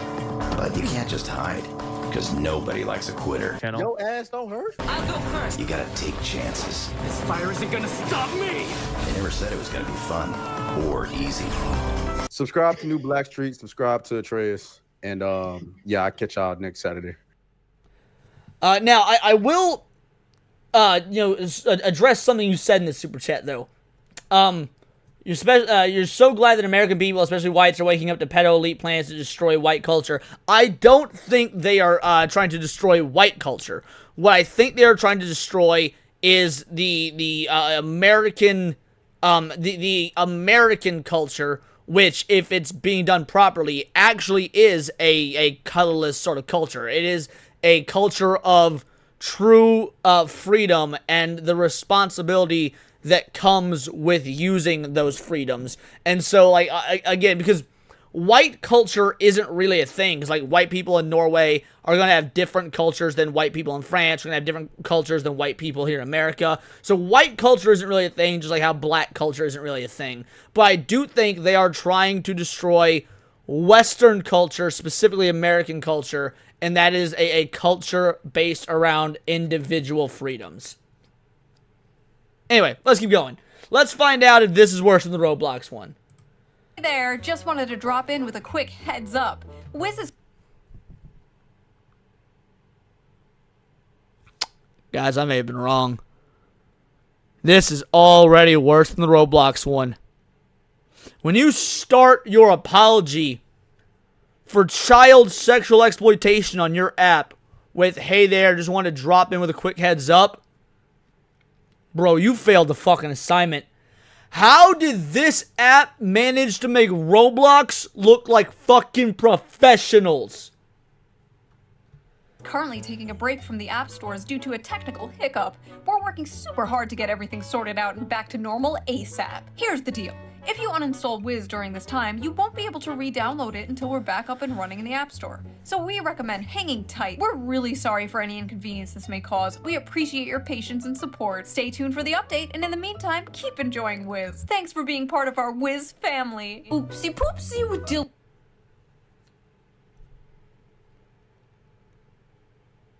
That might be the worst apology I have ever heard on the internet in all the time I've been on the internet. And I remember Logan Paul's apology for feeling a body in the suicide forest. Holy shit, that was rough. Will f you wucky. And when they were allowed back on the App Store, this was their announcement. Did it say this was their announcement? Cause of death being too good? There's no way that's real. It's a bold strategy, Cotton. Let's see if it pays off for him. Holy fuck.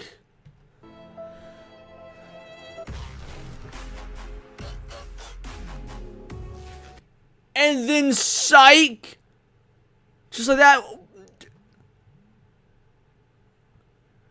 This shit got less sense of self-awareness than Kamala Harris. Holy fuck.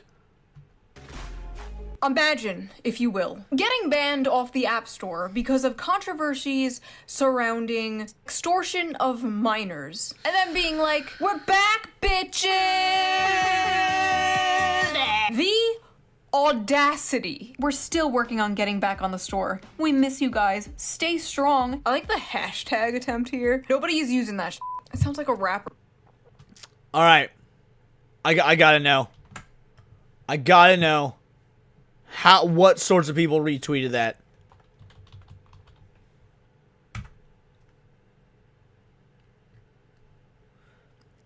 All right. That ad block shit, I just free Wiz. Yeah, I imagine people that use this were probably talking about Wiz Khalifa. And, like, that's why they adopted it. Yeah, because free Wiz is all with... Oh, wait, to be fair, okay, I need 2 Z's. That one's on me. I don't know if that has to do with it. Mine's gonna have free Wiz. 2020. Yeah, dude, these are all about like rappers and shit. There's nobody. I ain't Tinder about no bitch. We running through all the freak hoes. Hashtag what?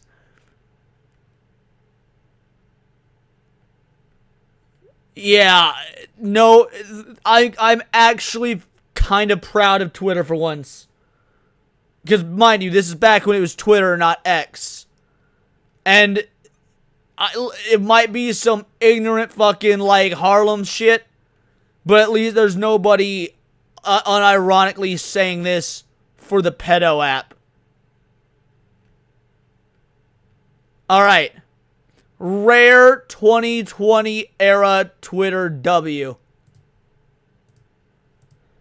Free my homie Lil Wiz, he ain't done nothing. Okay, so Blue Sky wasn't around yet at the time. On this app? Well, I am about to show you. I will be getting these screen caps. You know what, Avernum, you make a point. Because there is no fucking way I am downloading any of these apps onto my device, okay? I am on way Too many lists already. Anyway, here are some examples of some profiles on these friendship apps. Back on here, I guess. 5, 10, 16, don't send. Hit me up. I'm a good listener. Don't be dry. Don't send. LOL. I don't send. Friendly 304. Older girls are on top. 15. Look at the little Roblox icon. I don't send, so don't try. Finally, we got a Roblox cameo. All right. I don't send. Don't ask. So if you are not aware what these people mean when they say don't send, they are saying they do not send private photos. May I remind you that this is an app marketed towards minors, and these minors feel the need to put in their profiles that they do not send nudes to strangers. That is— I am shocked. Shocked. Well, not that shocked. Fry said it better than I really could have. how prevalent that is on this app. They feel like they have to go out of their way to say they don't do it. This one literally has to say, I don't send, stop asking. Bro, what the Trades 17. I'll send 14. Wow, those are some interesting names they have there in Australia. How exotic. My shit big, by the way. 16 years old. No Bill Cosby shit, but if bitches sleeping on me, then I'm a fuck 'em.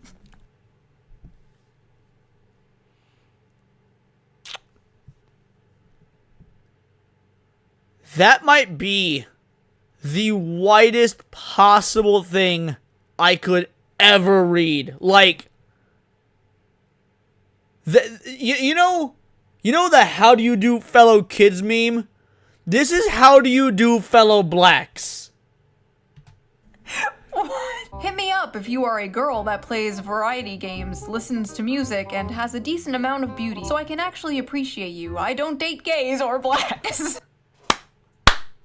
Alright, Sean from Tennessee, kind of based. Like, again, it should not be on this app, and this app shouldn't exist. But if we're looking at silver linings and glass half full and whatnot, Sean from Tennessee, pretty based. Teen mom, if you have a prob, keep swiping. 14. 14? Why am I surprised by this? We had a 14-year-old pregnant 8th grader when I was in fucking 5th grade, and that was far, far longer ago than I care to admit.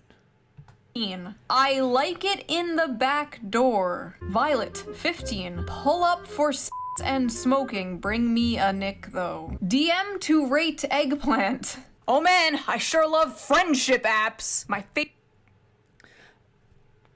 Well, Prevalent Wind, it depends on the kind of black. If you want me to be completely honest with you, Jazz. It depends on the kind of black. A black like you, nothing at all. Power to you. A black like the people that were posting those free whiz, tweets that we were just going through. Like, look, it's not really about them being black. It's more just about the, everything else that comes along with it. If I'm being completely honest here, so far, the reactions to this video have been talking about CSAM and whether or not it is okay to date blacks. Am I losing my channel on Christmas Eve? This stream probably going members only. Favorite activity to do with the homies, with the bros, rating each other's dicks. Friendship. I don't send. You should obsess over me. 15. It's wrong. If you're a sub and a masochist, text me now. Be my yandere. Be my psychopath. Someone please come collect your daughter. Oh my god. 6'3", football. Text me with Riz. I have a whimper audio, so ask to see. Holy shit, someone please come collect your son. Where are the freaks at? 15 years old asking where the freaks are at. Sir, I do not doubt at all. Several freaks are viewing your profile. Rate me 1 out of 10. Middle school, about to be 13. They have their age set to 17, but they're actually 13, so again, great job. These state-of-the-art AI technology at work here. Chat. So, why does that look like... Is that Shu without makeup? She's still real cute if that be the case. Anyway, so how did they do the age verification before the advent of AI? Because, like, obviously that's a recent thing, right? That's got to be a recent thing with Wiz now and whatnot. So how did they do age verification before? Or was it just, like, the fucking Wild West all willy-nilly?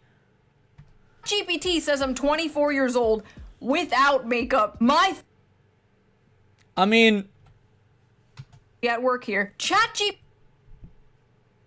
I can kind of see it. Like, I'm gonna be real. I can see. I don't think the AI making a bad call here. I would guess between 24 and 27 if it were me. Like AI being irrelevant to this. Like, if I just saw a shoe on the street like this without makeup, I would guess between 24 and 27.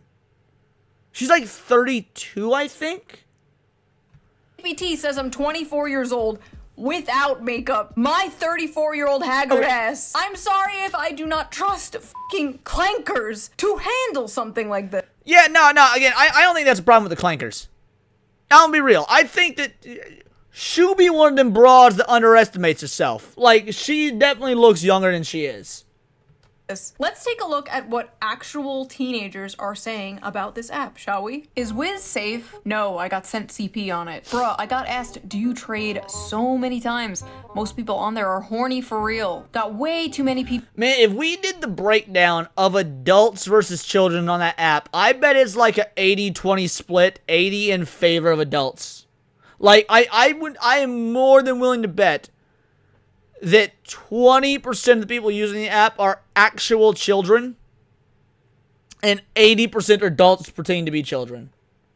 Pics from people. No, literally at this point, Wiz has become a child-friendly Tinder. The things I saw were horrifying. 15-year-olds posting videos of themselves twerking, 14-year-olds calling themselves bottoms, 13-year-olds putting shit in their bios like, I'll send if you send. My sister is using a dating app for teens called Wiz, and honestly, I find it really unhealthy. She spends a lot of time talking to guys she barely knows. The worst part is, my mom does nothing about it. I've been punished for way less, but my sister never gets any real consequences. I'm just trying to protect her, but she thinks I'm against her. And I'm really scared that one day this could end badly. Spoiler alert, one day it will end badly. If it hasn't already. Older brother, please protect your sister. She may hate you in the moment, but she will thank you in the future. Oh my god, and the fact that his mom doesn't care. This is giving me, like, actual anxiety. Here's my catch. If you're a guy, it's hard. Watch ads to get 5 coins, and once you reach 250, start the boost to get more requests. Oh, it's one of those watch ads to get coins sort of apps, of course. So what are the ads these 13 to 17-year-olds being forced to watch in order to get coins or whatever the Let's take a look. Let's take a look at what type of ads are on these friendship apps. I don't wanna. Safe chat room. Enjoy private chats with gorgeous online. Gets are horny. 1v1 video chat. Please tame me. I wanna. AI generate. Not safe for work. Dirty call and come fast. Free video chat with naughty hot girl. Now I know.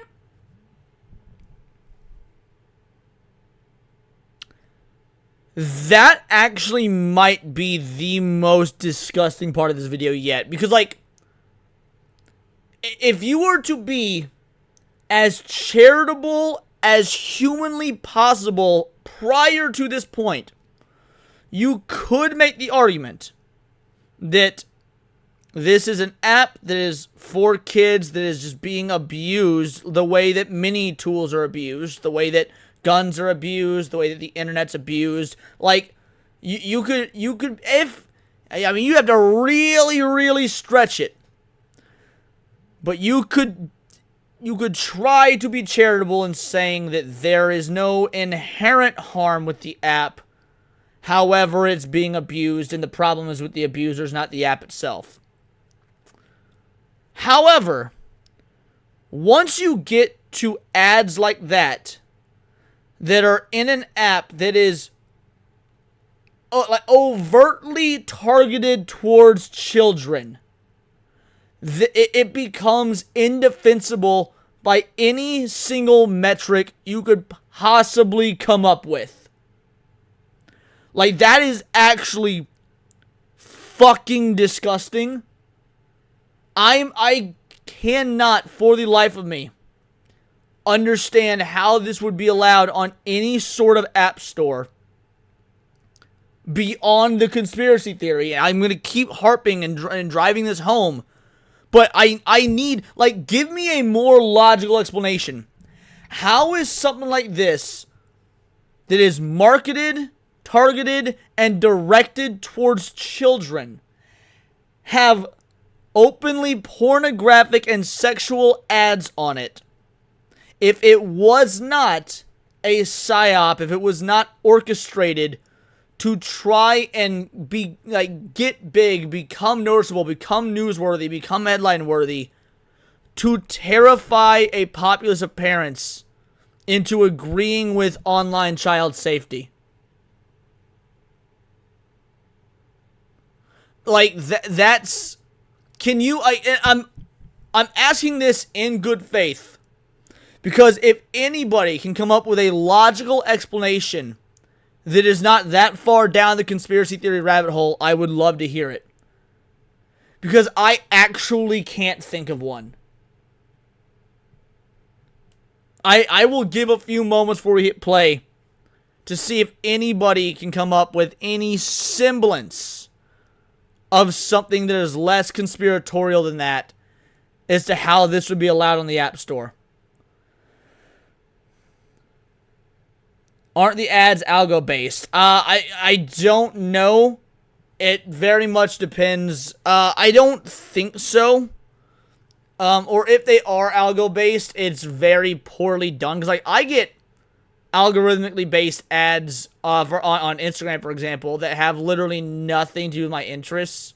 Because it's just not a very good system. And it's probably also because, like, I don't use Instagram very often at all. Maybe, like, once or twice a month. Yeah, it went from I am service to live streaming, just chatting, but naturally it's just highlighting titty streamers. Pedo's gonna pedo. I released an app.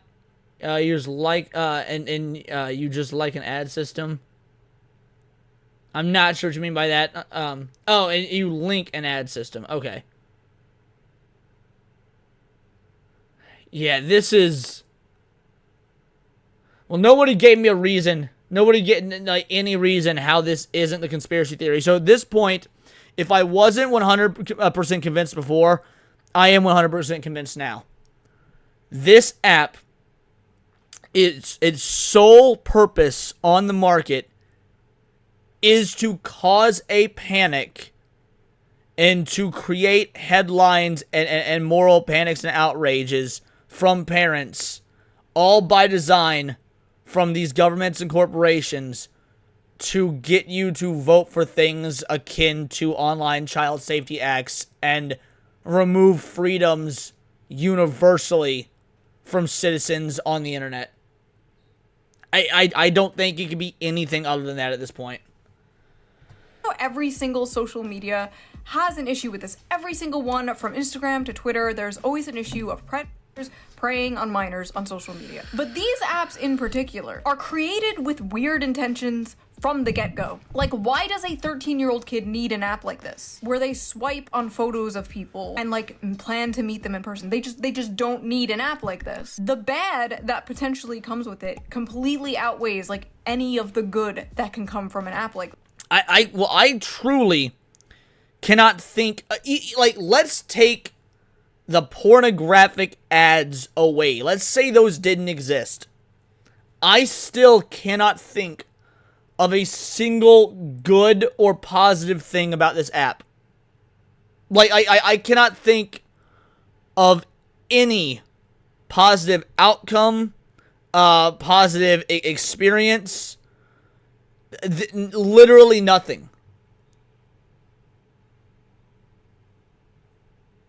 And I'm trying. Again, in an effort to be as good faith and charitable as I can be, because if I'm going to make such an ardent argument against it, I need to be able to come up with at least potential arguments for it. And I can't come up with one. I remember when, like, don't talk to strangers online was, like, the big thing. That was, like, the main internet rule. That and don't believe everything you see on the internet. Which is funny now, coming from the boomer generation that thinks like this is real on Facebook.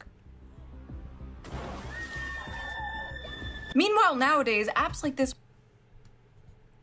Now, to be fair, I know a lot of motherfuckers that fell for Bonsai Kitty. I know a lot of motherfuckers that fell for Bonsai Kitten. Yo, Hypno, shout out. Merry Christmas to you too, brother. Hypno emojis in the chat, crew. Honestly, I can see a pedo not like the age restriction on Tinder, so decided to make Tinder Junior. But again, it goes, yes, you could see that happening, and that likely has happened. However, at this point, it is on the App Store. It has been downloaded God knows how many times. It has remained on the App Store, and it is putting out those sorts of ads. It's putting out pornographic ads towards children. That wouldn't stand. Bro, they removed X from the App Store in Brazil because X didn't follow their fucking social internet laws. If they could get the X removed from the App Store in Brazil over something simple like that, obviously there is no place for an app like this. The only reason it is staying on the App Store. No, I get that you're playing devil's advocate, and I appreciate that, because, again, I'm also trying to play devil's advocate, and I can't come up with a good one. But we need to come up with something better, because the logic on that one falls through just by a thin line of questioning. Are literally marketing themselves to minors like meet strangers on the internet. As a teenager, it is like the optimal time to like meet friends in real life. Like that is and no. If it was a CIA psyop, they wouldn't have allowed Apple to remove it. No, wrong. Because for the psyop to work, you need the media to get you to think that the government and people like that are working in your favor. So basically, the way the psyop would go down, CIA has people make this app, this child porn friendly app. Child porn friendly app is released. Outcry happens. CIA lets all the outcry happen because that's what they want. CIA then tells the App Store, take it down and do things to fix it, because when you take it down, it'll make headlines and people will think, oh good, the government's doing what we want them to do. They have our best interests at heart. And then you reintroduce the app and then people get outraged again. It becomes stories again. And then now when we are at a time in our current existence on the internet, when there's all these child online safety laws and censorship laws and real laws that will remove our personal freedoms, you drop a story like this. That is when it is the easiest, because it gets really hard to meet friends as an adult. It gets hard as fuck to. So Matt Sanford is correct. A psyop is a poor psyop if it's blatantly obvious it's a psyop. The problem is, it's blatantly obvious to us that it's a psyop because we become so familiar with the concept. How many people haven't woken up to it yet? Meet friends as an adult. Like, everyone's already established, everyone already has their friends, and like, if you try to make friends with someone, you feel like a fucking like weirdo freak. Like, when I moved to the city, I tried Bumble BFF. I think I've told this story before. Sorry if I told the story before in a video. Not much happens in my life, so if I repeat stories, I'm sorry. I tried Bumble BFF and the only person I matched with was a furry. Anyway, my point is, I don't think 13-year-old, 14-year-old, 15-year-old, whatever, they shouldn't be meeting strangers off the internet. Like, at the very least, what Welcome back, Jazz. Are normalizing hookup culture. Basically grooming them into hookup culture, one of the most toxic aspects of modern society, in my opinion. But these companies do not care. These companies don't. Well, so, Solantis, that would still be a psyop. The act of even allowing the freaks to do these things and then getting the results, the result you wanted, would in and of itself be a psyop. The psychological aspect of it, the psychological operation, the operation is letting them do their thing and letting it go unchallenged, unpunished, even promoted. That's still a psyop.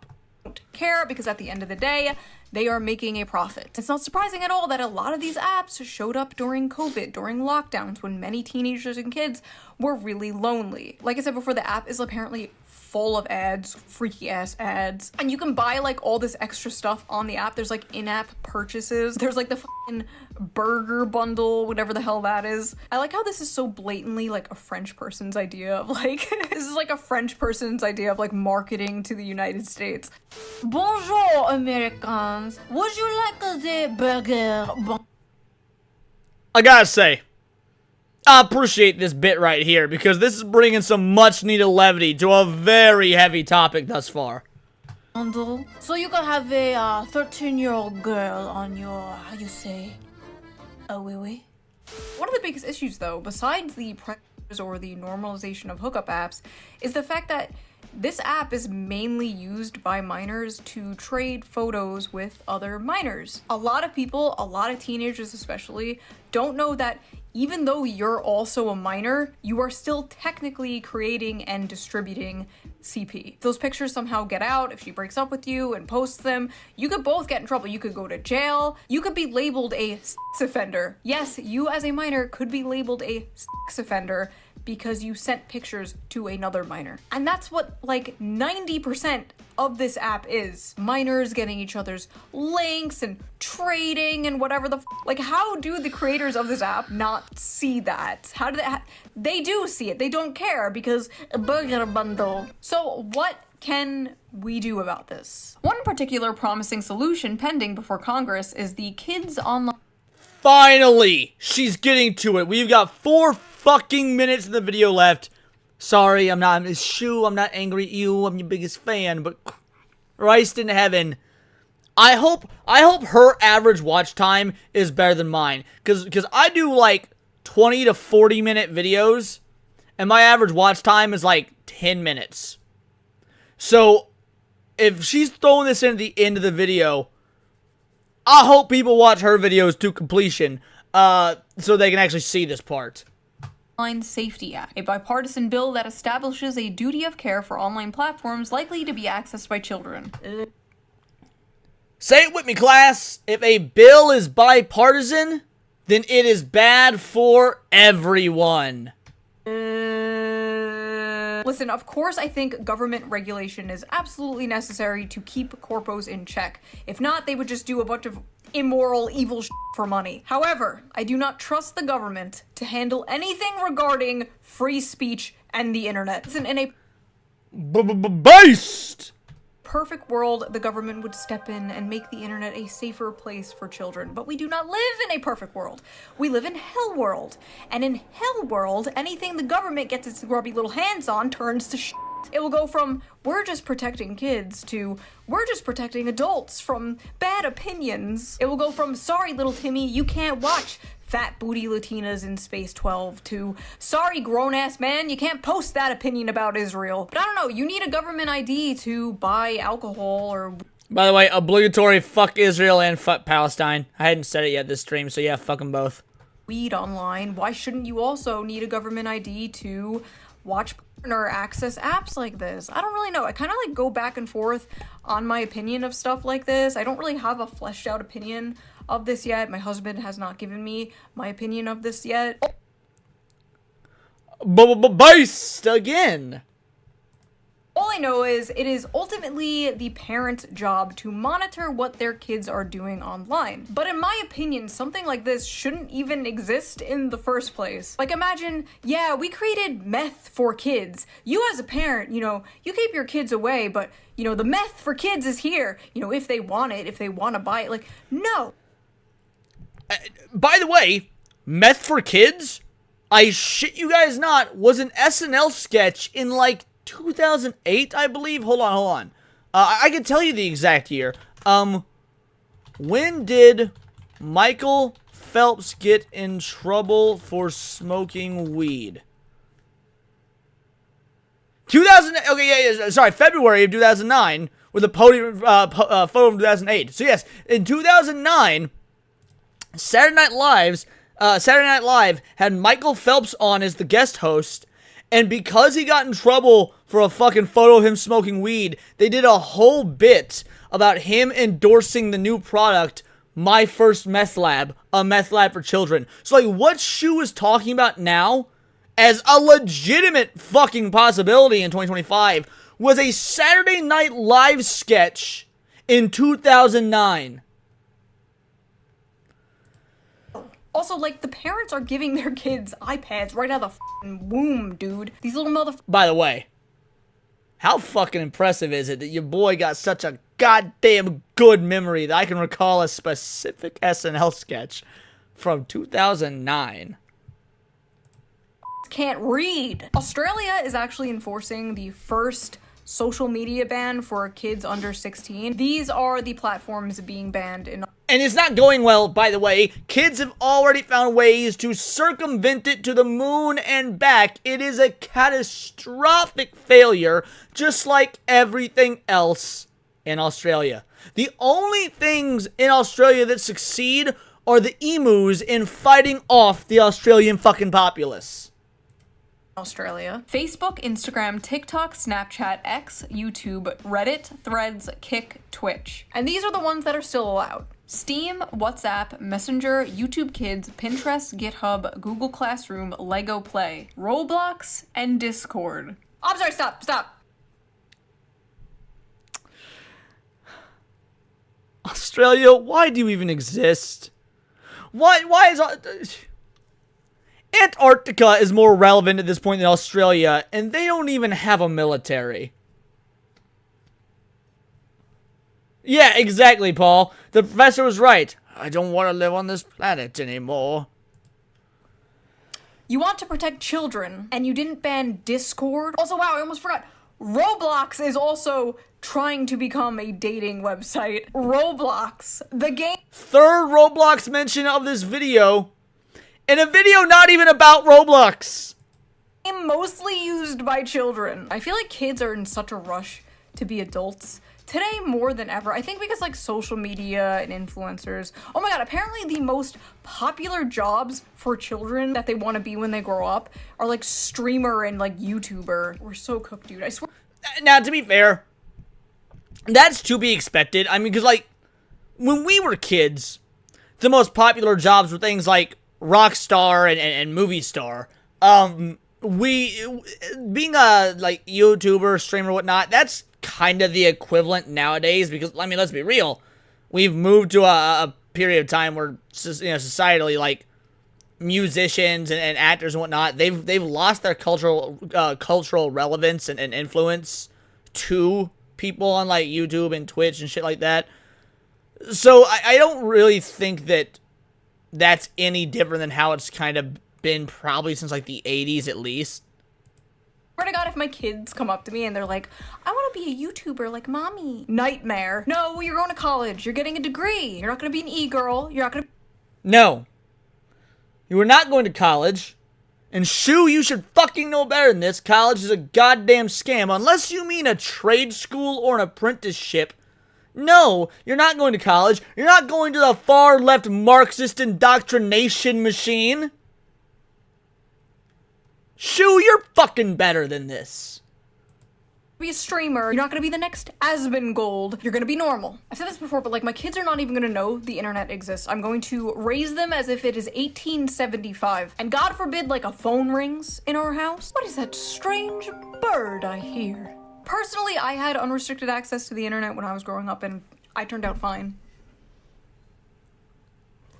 So that was that video. What do you guys think? Let me know in the comments down below. I read every single comment. I'm serious. I see all the shit you freaks write down there. If you like this video, give it a little like. Oh, I hate this part of being a YouTuber. Subscribe and give it 5 stars. Donate to my Patreon if you can, link down below, or you can give a little tip with the little tip jar. Also, again, Slipstream, I would add one more to that. So for accounting, medical, and law, I would also add public speaking. Public speaking is a very, very important tool that no matter what profession you get into, will absolutely be necessary as a life skill. So by and large, I agree with you that the vast majority of what you learn in college is completely irrelevant, but public speaking is also an absolute necessity. Don't forget to check out today's sponsor, Ground News, link also down below. And I hope you guys have a very Merry Christmas. I will see you guys next year. Bye! Based for saying Merry Christmas. As Sean does, what Chibi reviews don't. Yeah, no, I mean, this was a... Well, I was gonna say an excellent video, but, yeah, I don't know that, I mean, good on her for bringing awareness to it, I doth suppose, but, yeah, that was fucked up. Again, I already, from the beginning of the video, when I started thinking about it, again, for like just 30 seconds, thought, this could be a psyop. By the end of it, I am 100% convinced, and I don't know that anybody could convince me otherwise. Like, I can't even imagine an argument to convince me at this point that this dating app for kids stuff isn't a psyop on by every single metric. So, yeah, we're fucking cooked. You can learn better public speaking with Dale Carnegie or Toastmaster classes. I mean, that's irrelevant to my point, though. The point is that college is largely irrelevant, minus a few key aspects, and that would be one of the key aspects. Not whether or not it is good in comparison to other thing. So, I mean, you can make that statement, which is fine, but it doesn't contend with my argument. Seems to have been flying under the radar for years. Yeah, absolutely. He didn't address it, so it's true. I don't know what you're referring to. Do you hold out your pinky when you drink? Oh, yeah, absolutely. I do. Yeah, I do this. Sometimes I hold out both fingers, so it's, I either do this or this. It depends on the weight of the device. It depends on the weight of the liquid holding apparatus, but it's either one pinky or two fingers.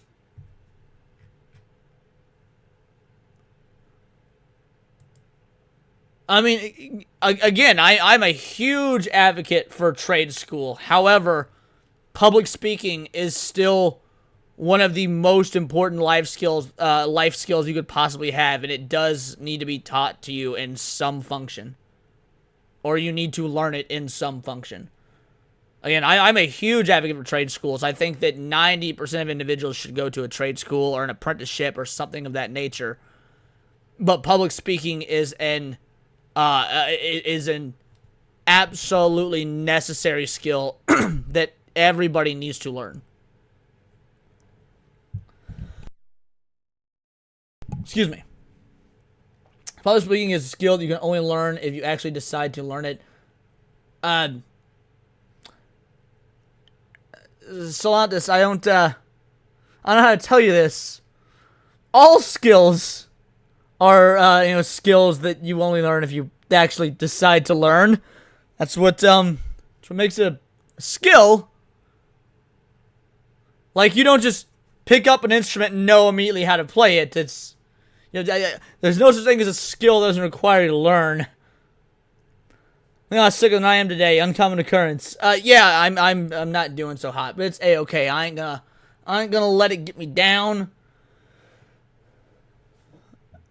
That's true, though. Pay for college, only get the benefit of public speaking courses, will also be paying for many... now, I agree with that, absolutely. I don't dispute that. I think that college is, by and large, useless, minus very few things.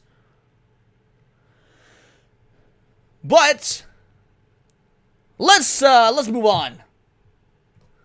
Why is the media silent about this? We haven't done an Asmongold reaction in a minute, and I'm curious, why is the media silent about what? I ain't seen this video. CBS was going to air a really big story today about Donald Trump sending people to CCOT, which is the El Salvador prison.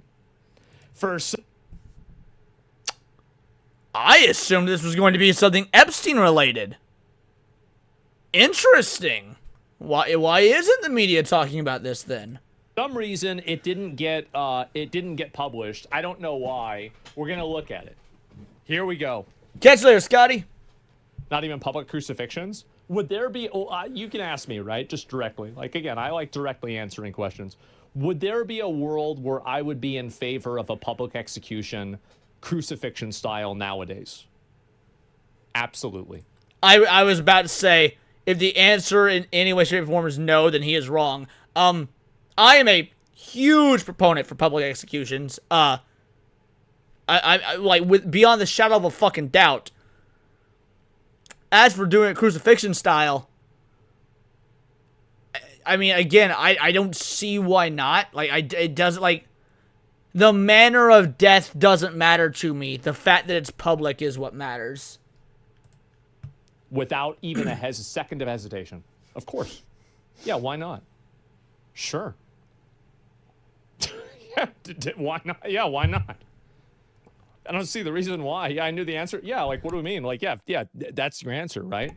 Don't make it religious. Oh, they've done it for a long time. Too iconic. Could do something else. Oh, yeah, you're right. Well, anyway, so speaking of Old Testament stuff like that, they didn't want to do this. I don't know why. I'll watch the video about it. Well, new this morning, some CBS News employees are threatening to quit amid fears of corporate censorship. That's after the network abruptly pulled a 60 Minutes investigation. I'm gonna restart it. Well, new this morning, some CBS News employees are threatening to quit amid fears of corporate censorship. Yeah, I bet. That's after the network abruptly pulled a 60 Minutes investigation hours before it was set to air last night. That's crazy. The segment would have brought viewers the stories of Venezuelan deportees sent to El Salvador's notorious. So Serrano says, you know, Asmon's videos would be more interesting if his camera moved across the screen like DVD screensavers. That is such an autistically specific joke. I fucking love it. Prison, CBS says that it was still going to air it, but that it needs more reporting. Let's go live now to CNN chief media analyst Brian Stelter. This is really... Is anybody gonna take Nosferatu here fucking seriously with what he has to say about this story? Like, holy fuck, of all the people they could have brought out to commentate on censorship and why people are worried about transparency in the media, you brought out Brian Helter Skelter? Let's see where this goes. A severe blow, it seems, to the network's credibility here. What are you hearing from journalists there, Brian? How can CNN say it's a huge blow to their credibility whenever CNN just partnered with a gambler? Yeah, Nosferatu, you like that, Hugo? I just came up with that on the spot. I thought it was pretty fucking good. Website. Like, I don't, you know, like, I don't know, guys. Like, I mean, y'all really out here talking shit? Y'all really out here going around talking shit? This bald dude still reporting? Yeah, I thought this retard got fired. Whatever happened to him? I think that's accurate. This is a blow to credibility. Whether or not the piece actually airs in the future, and Editor-in-Chief Barry Weiss is saying to the staff this morning, this segment will air when it's ready. But here's what's odd about the situation. We can walk through the timeline, and I think it'll show how this doesn't really add up, all right? Correspondent Sharon Alfonsi had been working on this segment for weeks. She interviewed some of these deportees who described torturous conditions at Secot, that prison in El Salvador that the Trump administration has been sending. I would have never guessed. So they feel like they're being tortured over there? Yeah, duh. Yeah, obviously. That's the point. Too. So these interviews were in the can. They were edited. This segment was ready to go, according to producers, editors, fact checkers, and even the lawyers who reviewed the segment. As of Friday, this was ready to go. And that's significant because on Thursday night, Editor-in-Chief Barry Weiss Cheesytarian, I don't see any message from you. Had some concerns, so it probably got censored. There was a sort of an assessment that the piece was going to move forward. And on Friday afternoon, this broadcast was publicized. It was promoted ahead of time. Alfonsi's segment was announced to the public. Yeah, I remember seeing this. And yet, on Saturday morning, Weiss weighed in with additional concerns. And I'm told, according to sources, she was especially concerned about the lack of a Trump administration response to the reporting. Now, Alfonsi says in an internal memo... It's pretty obvious to me that a lot of mainstream media is trying to present, you know, like us sending these illegals and these migrants to El Salvador is like a bad thing. Now, in my opinion, I think it's great. I'm a big fan of it. I think we should do... Yeah, again, this is going to be... I love the times when me and Asmongold disagree because it makes for a lot more fun content, you know, when you disagree with somebody and when you challenge their viewpoints. But I think this is going to turn into one of those videos where I just agree with Asmongold the entire way through. Because, yeah, again, if you hear illegally, I don't give a fuck where you go when they kick you out of this country. Again, it's not like they're sending fucking the family of 4 that came here illegally but didn't break any laws out of Salvador. Like, they're sending... I get there's a lot of people that, like, aren't the violent, gang-style illegals that are all getting deported and shit. Like, yeah, first of all, that should be happening as well. I'm okay with that happening. In fact, I love that happening. If you are here illegally, I do not care what the reason. I don't care what your history is like. I don't care what you've done. You gots to go. I don't give a fuck. But especially these motherfuckers that have, like, all the gang tattoos all over all the face and shit. If you go to an El Salvadorian fucking prison and you're getting tortured and shit, don't give a fuck. Yeah, no, like, the idea that the media is trying to portray that as a negative thing, bro, these motherfuckers are rapists and murderers. Like, they are a cancer to society. I do not give a fuck if they are going to spend the next 50 years having never seen the sun again. Do it more. So I don't have a problem with this at all, but it's very obvious that they're trying to, and this is the same thing that they did when you had people that were getting, yeah, it is great. Obviously, like, I don't know why you'd be against this. It doesn't even make sense to me. But, you know, there's people that are retarded. What are you going to do? Oh, here's why you would be against it. One of 2 reasons. One, you have had your empathy weaponized by people in control. That's reason number 1. Or reason number 2, you are the people in control, and you need both the illegal immigrants and the people whose empathy you've weaponized so that you can maintain being in control. Otherwise, the majority of folk, the ones with common sense, will beat your ass when it comes to elections and voting and lawmaking and holding office every single time. Those are the only 2 reasons. So anyway, get them out of here? Yeah, exactly. And so... I see this happen, and yeah, maybe Trump might respond or, like, scare them from doing it or not. But I think it's also very clear that the way that they report on these topics is extremely biased. It is. It's massively biased. The way that they explain why these people are in the country, the way that they don't explain the people's, like, like they're saying, oh, like, this person got kidnapped by ICE, and it's like this person had, like, a warrant out for their arrest, or, some other variation of that, or, like, they were, like, a previous violent criminal. And, like, the information is, like, selectively... It's selectively edited, and it's selectively presented in a way to create a impression that is not accurate to reality. Like, it's really just that simple. They're trying to misrepresent what happens by omission or by misrepresentation. Mainstream media very rarely actually lies. They never really say A is B, but oftentimes they'll say a capital A is a lowercase a, or a lowercase a is a capital A. I think Serrano says the most American thing you can do is order DoorDash to make an Indian deliver you a burger made by Mexicans on Christmas. I actually completely disagree. The most American thing you can do is everything you just described while also holding a firearm or discharging a firearm. I think that's very common with what mainstream media does. So yeah, swaying public opinion by lying. Well, they're twisting the... I mean, fundamentally, this is the same thing to me, because the intent is to mislead. If the intent is to mislead, then you're lying. Period. That's it. It's done. Yeah, then report the delivery guy to ICE. Exactly. It's pretty obvious. So I don't have a problem with saying that. Yes, report the delivery guy to ICE with one exception. If you get yourself a pretty fucking, like, fine-looking hottie with a body, female Uber driver, DoorDash driver, whatnot, she can stay. I think you're right. But at the same time, I do think it's slightly different to be able to at least identify what the difference is. Waiting for a response is unrealistic because it's clear the Trump administration did not want to respond to these allegations. Yeah, obviously. She said, I want to pull up the quote here, their refusal to be interviewed was a tactical maneuver designed to kill the story. If the administration's refusal to participate becomes a valid reason to spike a story, we have effectively handed them a kill switch for any reporting they find inconvenient. So that's the view from the 60. I'm quite confused. I don't, maybe I'm ignorant to this. Why would the Trump administration, whether they comment or not, what does that have to do with the story itself? Again, the story should be ran regardless because it is an important news story. Now, again, it obviously depending on the bias that they do it in, because if they do it in a very biased fashion that tries to demonize it or whatnot, then yeah, we're going to have issues there because that's obviously not what the will of the people wanted when they voted Trump in. But if this, let's say it's an intellectually honest piece, then who cares about comment from the administration? News is news. Fact should be fact. Truth should be truth. Reality should be reality, regardless of an administration's comment on said piece of information.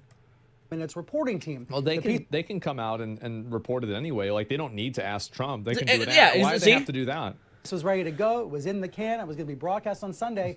But all of a sudden, over the weekend, Weiss decided to shelve it. Yeah. And that has created a real uproar inside CBS News, with widespread concerns about political meddling and about corporate interference. All of this coming as CBS's parent company, Paramount, both tries to ingratiate itself with the Trump administration and tries a hostile takeover bid for this network's parent company, Warner Bros. Discovery. Man. I mean, and it comes as President Trump has really been ratcheting up his criticism of 60 Minutes. Tell us more about that and the timing of this. Yes. I mean, the problem with this is, like, to me, like, I actually agree with Trump, but I don't agree with why. Like, I think that these news places, I think that they should have their news licenses taken away. I do. I think that they're totally biased, and I don't think that they are in any way, shape, or form of a higher journalistic quality than an independent media organization that just uploads things on their own. I think that with great privilege comes great response. Felsteph, I know what you mean. Why would Paramount be scared of another lawsuit from Trump? Ellison and Trump are buddy-buddy. Paramount is in very good graces with the Trump administration. Responsibility.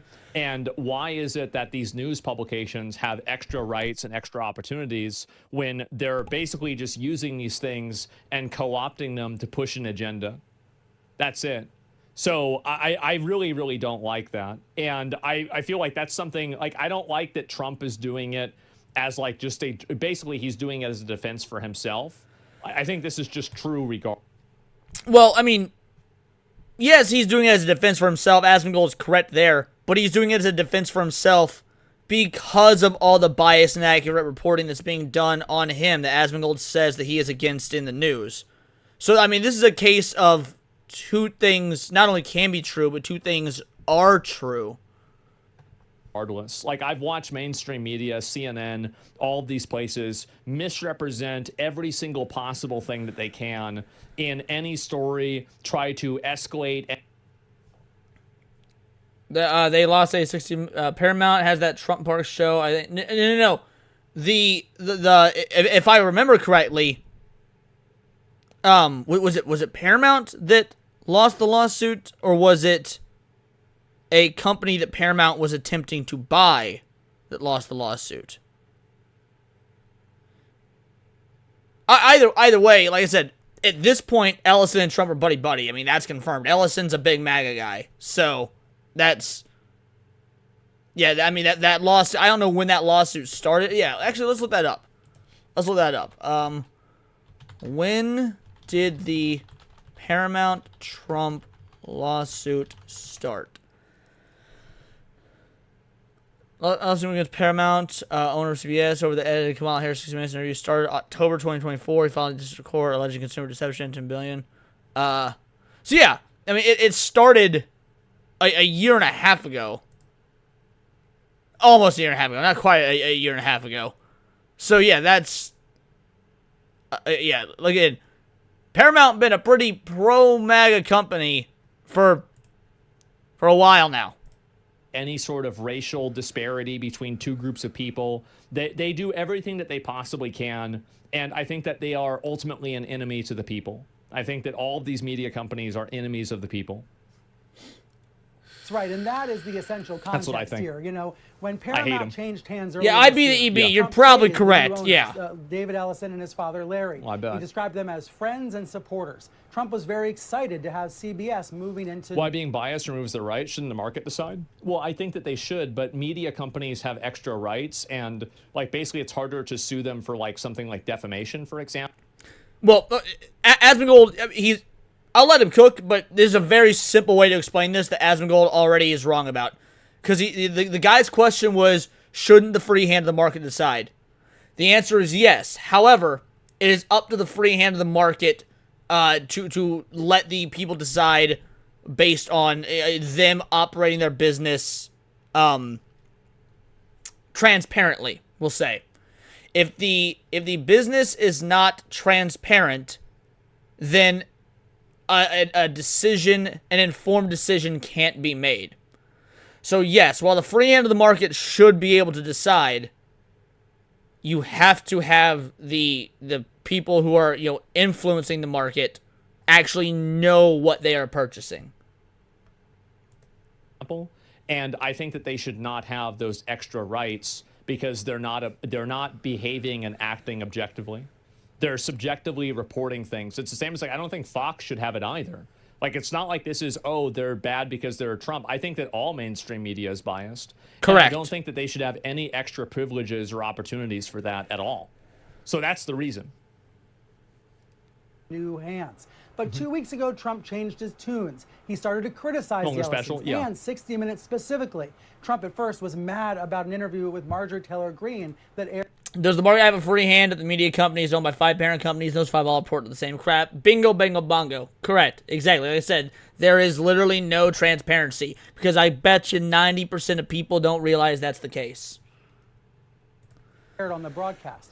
We know Trump cares a lot about 60 Minutes, and we know he's been railing against both the broadcast and the new owners of Paramount. At the same time, these owners need regulatory approval for their future.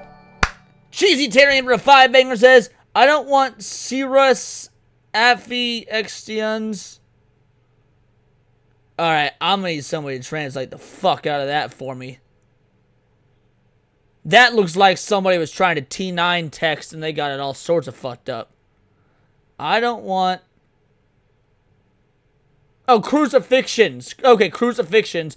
I want CCP weather balloon because the way the whole because that way the whole public can see it. I tried for so long to get that chat through. I'm glad you were able to get it through. Yeah, see, okay, are you saying that if you're going to do a public execution, you want it done via CCP weather balloon? That's funny. Aspirations to grow the company. So Also, that thank is you for the perfect 5 banger, homie. context of the Truly story. appreciated. Now, I'm told by sources at CBS that Barry Weiss became more personally involved at 60 Minutes in the past couple of weeks. But she said to staffers this morning that the story simply was not ready for air yet. It was not ready to... Yeah, and I don't believe it for a second.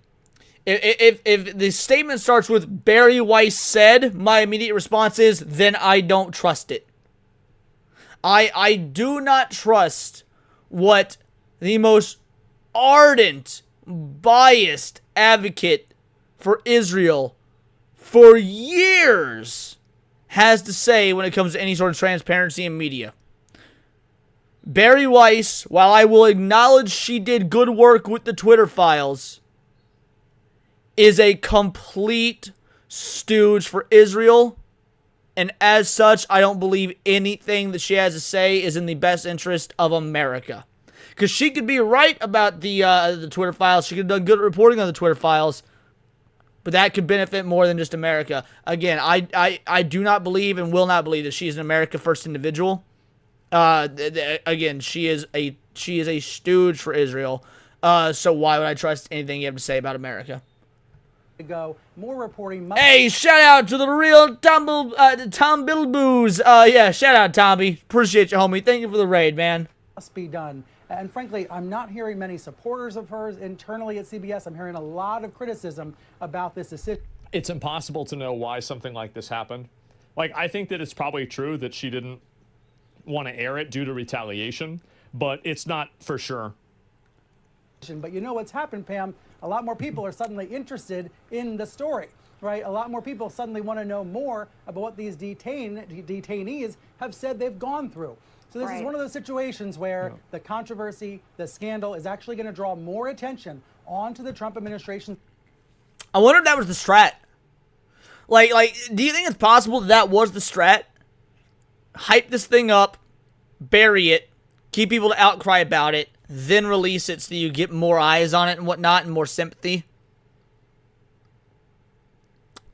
I don't want to believe that CNN is capable of actually being that intelligent, but that could be the strat.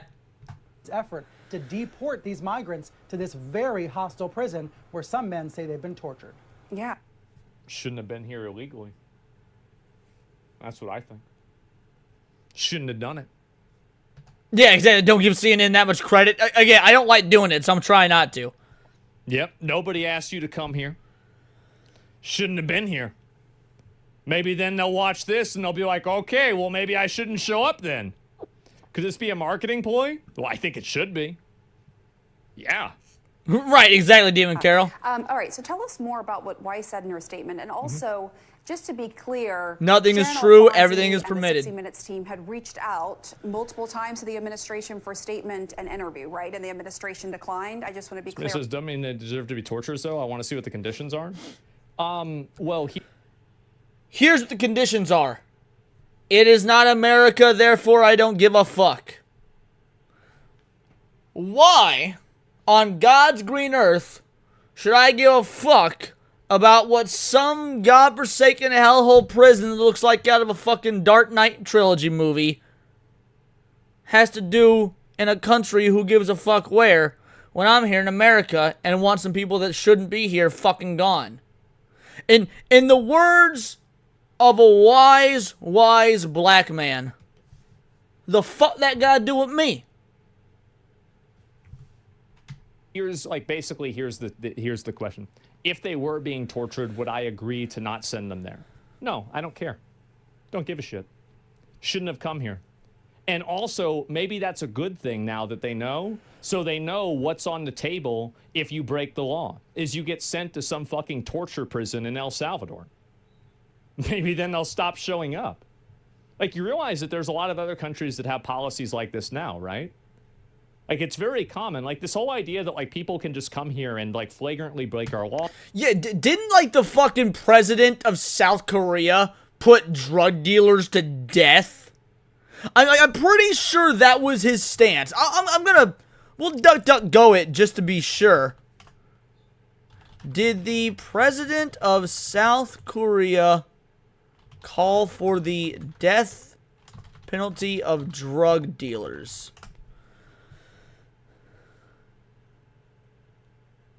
Yes, South Korean President Yoon Suk-yeol proposed a bill that would allow courts to impose the death penalty on drug dealers who sell narcotics to children. Yeah. Philippines as well, maybe. Sure. I was specifically talking about South Korea, because again, it's even got my name and everything, but maybe it happened in the Philippines as well. Sure. I don't doubt that. And again, base. Good. Fuck if I care.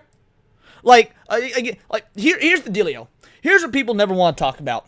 And it's fucking stupid, and I'm fucking tired of it. I literally got into, like, I wouldn't say an argument, but a disagreement with a buddy about this just a couple days ago. I don't give a fuck if people are actually, socially aware enough and emotionally aware enough to not give a fuck about every little crisis going on. Alright? Like, there's 8 billion people in the world, which means there's a compounding multiplier of 8 billion plus problems.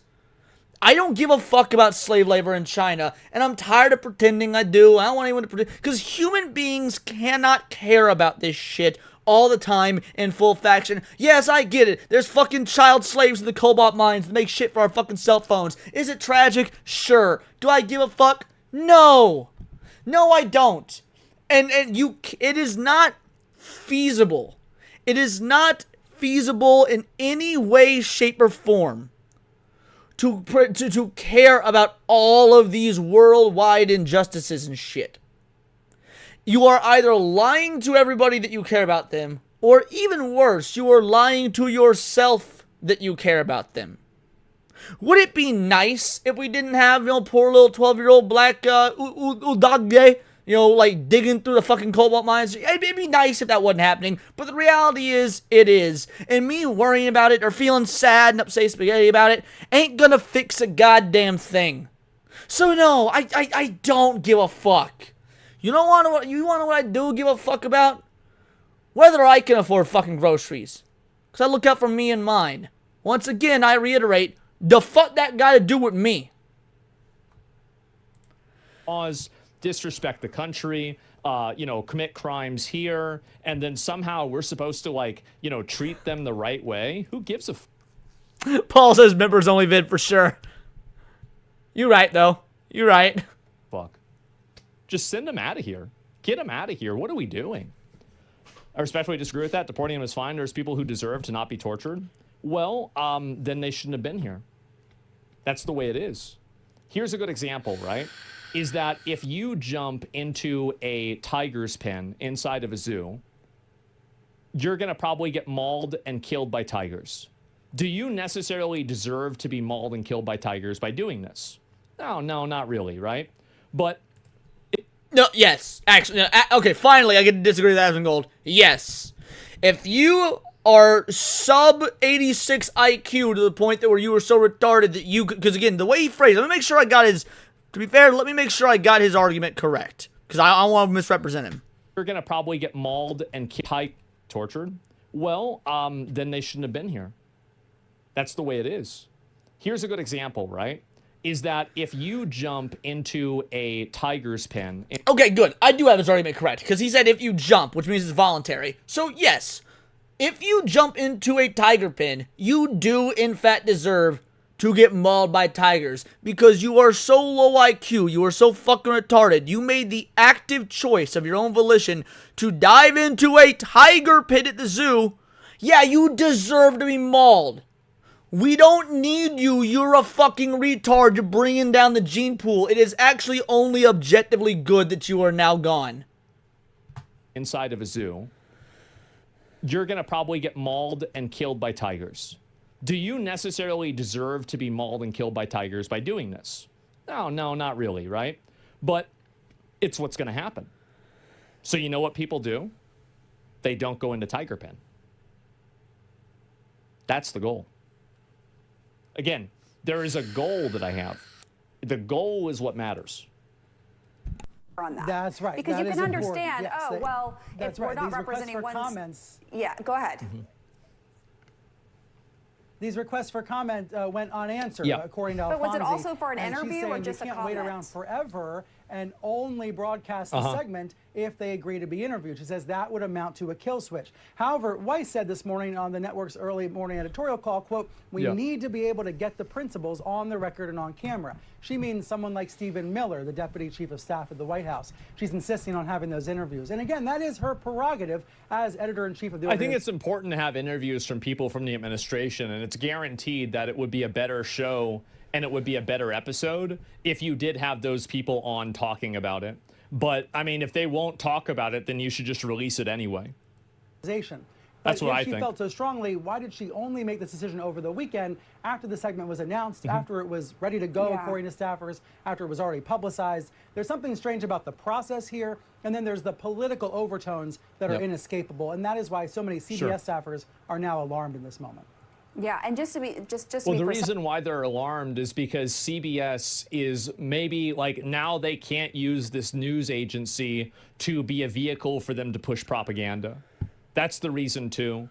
Is that, I mean, do you really think that the people that were writing this story actually didn't have a bias going into this? They obviously did. Correct. It's not like they're trying to tell this story in the most accurate and fair way. They're trying to paint it in a light that it makes Trump looks bad, it makes the prison look bad, it makes El Salvador look bad, and it makes the process look bad. Because their goal is to delegitimize and demonize the idea of removing illegal aliens from the country. That is their prime directive. So really, they're mad at CBS, but they're not mad at CBS for an ideological reason. They'd be agreeing with the ideological reason if it was an administration that they... Fallen Reborn. I'm not saying I disagree with you, but I am saying, how the fuck is that relevant? In all reality, you can be correct in your statement, and it can also have literally nothing the fuck to do with what I was referring to. Like, doesn't mean we need to allow corpos built here in the United States to abuse the scut multinational market. The global homo mindset played a pivotal role in the U.S. losing manufacturing. That is completely irrelevant in every way, shape, and form to the argument I was making. So why the paragraph of nonsense? Again, not necessarily nonsense, because you can be correct, but if it's irrelevant to the conversation at hand, then what did you actually add? agreed with. But the reason why, and how do you know that? It's because many of these people complied with the way the Biden administration censored. That doesn't matter. Okay, Fallen. Let me take you through what my argument was.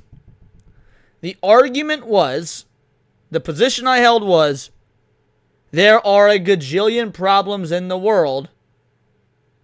It is unfeasible and untenable to care about all of them, or even to pretend to care about all of them.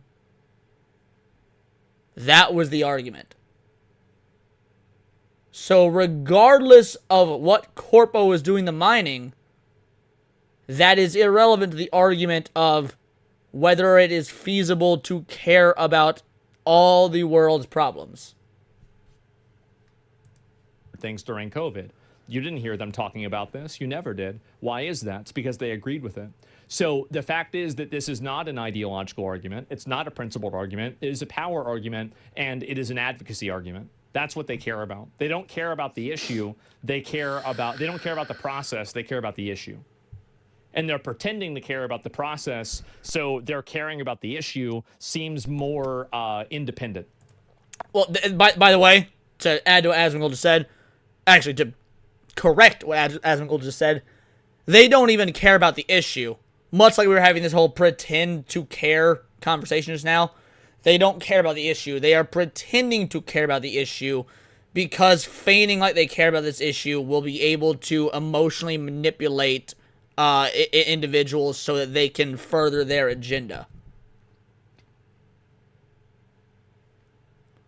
I frankly don't give a shit about the kids in minds. I give a shit about the U.S. exclusively. The same me worrying about starting his Africa, but rather depends on Fortnite. But again, that can be an objectively true statement.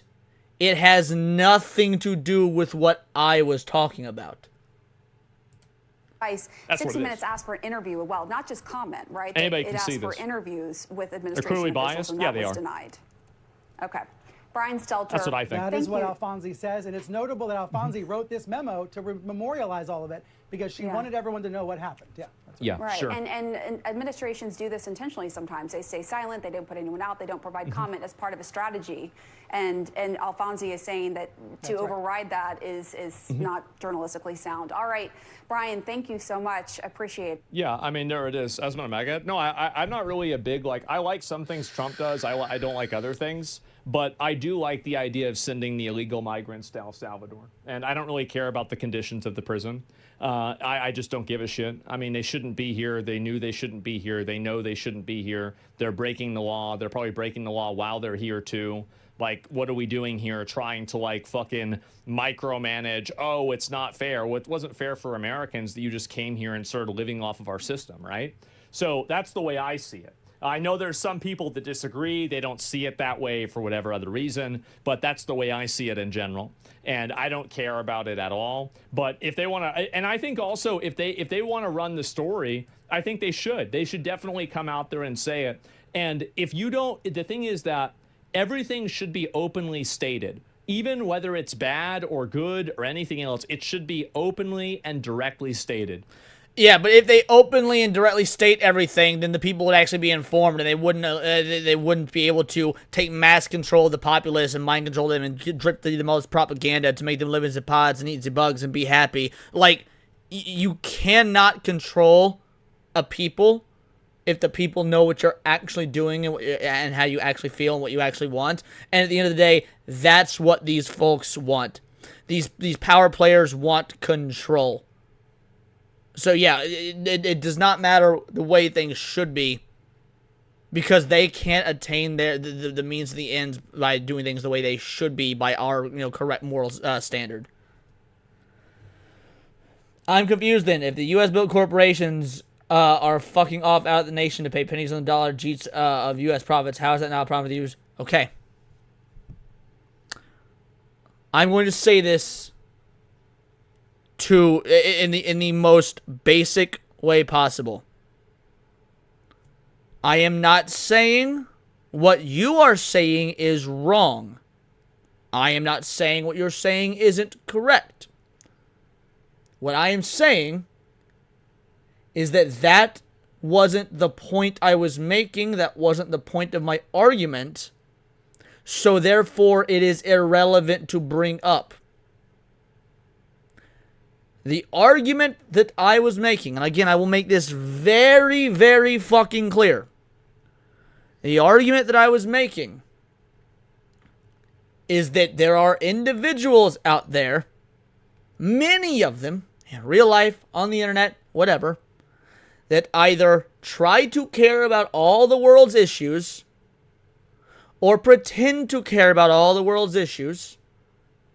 That is an untenable lifestyle. It is mentally and physically impossible to actually care. The reason this whole conversation started, one of Asmongold's commenters said he was concerned about the conditions of the prison. So I was making the argument that concern for shit like that is irrelevant and it is untenable to actually try and care about every single individual issue. Because there are going to be issues like that all over the world, so the concern doesn't matter. So again, everything you're saying can be technically or even objectively correct, but it is irrelevant because it doesn't contend with my argument, which is about the care factor and the tenableness of the care factor. Zoned out for a second, I saw Willie the Pooh in Asmus chat. I'm trying to check how gay the name is. Simply the USA isn't the point of being independent. Yet, my dude, we need to build ourselves up. Again, yeah, I don't disagree with that. Do people just not understand how to debate actual arguments? Because you first have to understand the other individual's argument before you try and make your points. Because if you make points that are irrelevant to the argument, then you can't go anywhere from there. Like... Because if you're not doing... Oh, gotcha, Young. My bad. Doing that, then you're lying. And I don't want to live in a fucking fantasy world. Why would somebody want to do that? Yeah, hard disagree. The condition should not be torturous. If it comes out, would you watch it on stream? Maybe. It depends on how long it is, right? If it's really long, I wouldn't watch. Why should the conditions not be torturous? Like give me an objective reason. Why should the conditions not be torturous? And even if they shouldn't be torturous, why should we give a fuck whether they're torturous or not? That's actually the better question. First, because again, you can answer one, and you again answer why shouldn't they be torturous. And even if you are correct and you're morally correct in your answers that they shouldn't be, why should we here in America give a fuck if this El Salvadorian prison has those conditions? To what benefit does it do us as a nation or even us as individuals what the conditions are in those prisons? If it was shorter, I would. And again, I don't really care about the conditions at all. And also, here, let me ask you a... No, I don't think you were coming across as confrontational at all. Just so you know, Fallen Reborn, I don't think you were coming across as confrontational at all. I love having debates and arguments and disagreements and conversations, the whole nine. I think it's great.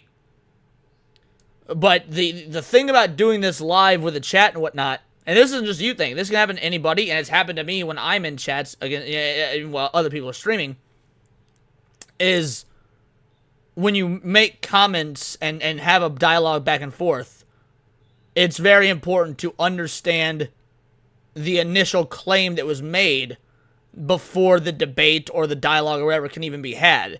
So if you don't understand the claim, then the conversation can't go anywhere because you talk past one another.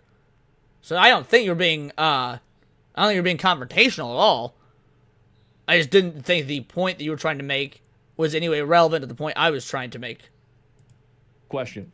Yeah, and this is the important thing, and this is probably going to be the difference in the way that you see it. Do you think that if the conditions were absolutely horrific and terrible and awful, do you think that less migrants would come to the country illegally? Very simple question. If they knew that if you get caught, you get sent to this effective fucking, I don't know, awful prison. Like, would that cause less of them to come here? But at a very amoral cost. Please also be patient. I'm typing. I'm nervous. Don't worry about it. A very amoral cost. Well, what about the morality of them doing something that they know is wrong? They know it's wrong.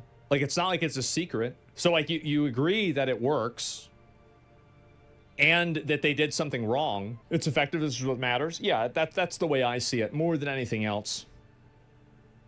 They could go the legal route after all. Yeah, they could always they could always go the legal route. I see what you're saying, but my limit is torture. Unless they're murdering and raping, then they don't deserve torture. Okay, so like if they are murder, like let's say they're violent criminals, are you okay with sending them to the torture place if they're violent criminals? Now, I could be wrong about this part. I would have to fact check this, but I'm pretty sure the people going to the fucking El Salvadorian prison are the violent criminals and whatnot. Most illegal immigrants, and that does include, like, because let's be real, for being objective, the majority of illegal immigrants that are being deported aren't hardened criminals. Now, they broke the law in that they came here illegally, and that does need to be punished by sending you the fuck back. But most of the people being sent the fuck back in that manner, because they came here illegally but didn't actually do anything, like, beyond coming here illegally, those aren't the ones getting sent to the El Salvadorian prisons, by and large. Now, I'm sure there have been some that have, and, like, there's been shit that slipped through the cracks and whatnot. Yeah, that shit happens. But the majority of the motherfuckers getting sent back aren't going to El Salvadorian prisons. The ones that are the hardened criminals with the fucking gang tattoos all over the fucking face and shit. Yeah, like let's say they're violent criminals, like a rapist, any like let's say it's like that guy with the stick and he hit that woman, right? The guy's an illegal alien. If they murder and rape 100%, I'm willing to compromise with that. Sure. Yeah, if somebody is not convicted of any sort of crazy extreme crime, then maybe we could send them back. But, to their original country. But if they are causing problems and they're, like criminals here. So, well, Young, that's unfortunately, well, I don't know if unfortunately is the right word, but it's not true. So, the vast majority of illegal immigrants aren't violent criminals. Now, they are criminals 100% by virtue of they came here illegally. That is against the law. You need sent the fuck back. I have zero tolerance for anybody here illegally. Oh, you meant the prisoners. Okay, gotcha. My bad. I thought you meant the majority of illegal aliens here in the country. No, if you mean the prisoners, yes, I agree with you 100%. And they're violent, then yeah, then you go to the fucking death camp, basically, right? Too fucking bad. You shouldn't have showed up here and been violent. Like, by the way, like, imagine going to China and doing this. Can you imagine that? No, you couldn't, because you'd be dead. So I don't really care. I don't think anybody else should care. Never let people weaponize your empathy to make you think that you don't have the right to have borders. So that's a good middle ground. Yeah, that's fine. And I think that's totally fair. Pretty sure CCOS is right, Spectral. Yeah. I mean, you've got to remember that Kilmar guy was like that was one of the guys that was sent there. Like, that guy was like a human trafficker. It was pretty obvious. It's so stupid. How in the fuck do we get to a place where the right of violent criminals overturns the justice for the victims? Brother, and people... Yeah, exactly. Fallen Reborn, yes, it is. He says, is it violent to break into someone's home and help yourself to leftovers in the fridge? Yes. That is absolutely violence. Any time that you forcibly obtain somebody else's property or somebody else's possessions or whatnot, that is violence. Yeah, absolutely. Like, even if they leave the door unlocked and you don't literally break in, if you as an individual, an uninvited guest, whatever, if you walk into someone's home because their door is unlocked and you start digging through the fridge, yeah, that is violence.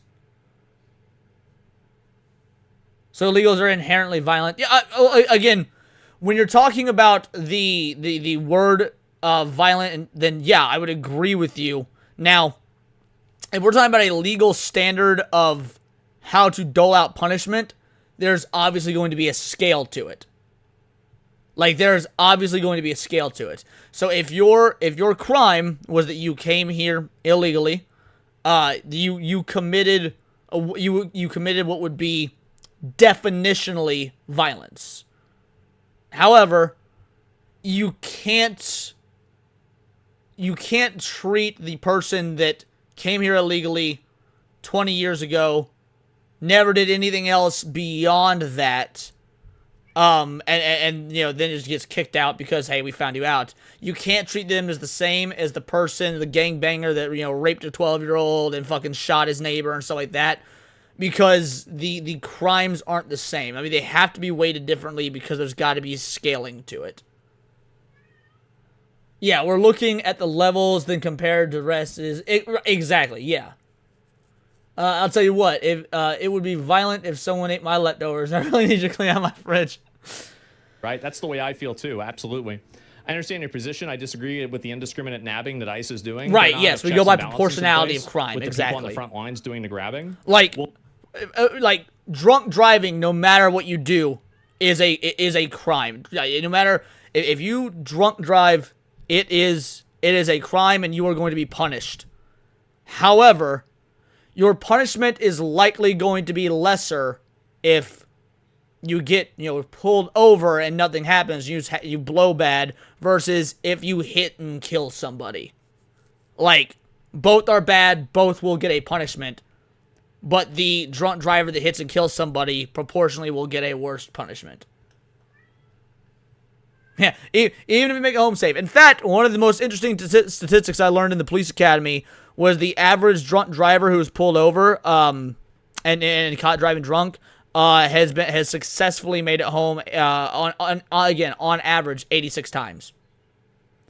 Yeah, if you're a habitual drunk driver, then the success, you know, again, the average success rate is 86%. It's actually kind of crazy.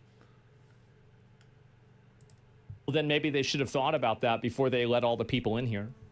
If you didn't want a dramatic and extreme solution, then you shouldn't have created a dramatic and extreme problem. Too bad. Don't give a shit. That's what I think. And I get some people want to care about that and, oh, well, the system isn't being done the right way and everything. Yeah, that's it. Advocating for torture because someone's here illegally is fucking insane. Well, I mean, why are they here? And also, like I said, yeah, I mean, that's fine to me. If it's like somebody like this, migrant truck driver released after deadly crash. I mean, really, like, what are we doing here? Somebody gets killed? Like, we're talking about other people getting killed. Did he really just bring up the drunk driver argument after we already did it? Bros, we are psychic. And also, like, my goal really is that I want to make sure that people that live in this country are safe and there are no problems here. So everything that I would do would be in service of that goal. It's not thinking about the people that aren't supposed to be here. It's not thinking about anything else. It's simply about acting in the best interest of the people that live in the country. Yes, I am truly Asmund Silver. Correct. I am truly Asmund Silver. That they are able to live in a place where they can feel safe. There aren't going to be people that will abuse them and hurt them. That they can leave things outside and not worry about them being stolen. And that's the primary focus to me. And so a person who wants to destroy that tranquility, I don't really care what happens to them. It's not relevant to me. It doesn't matter. The only thing that matters is that they're removed. That's it. So 2%ers, yeah. And this weird empathy for random people is so wild. I don't understand it. Well, I know. And my goal really is, like, I will do my best to kill as much of it as possible by, you know, advocating for the other way, right? Because I do think that it is one of the most detrimental things to, like, Western society. It is so detrimental.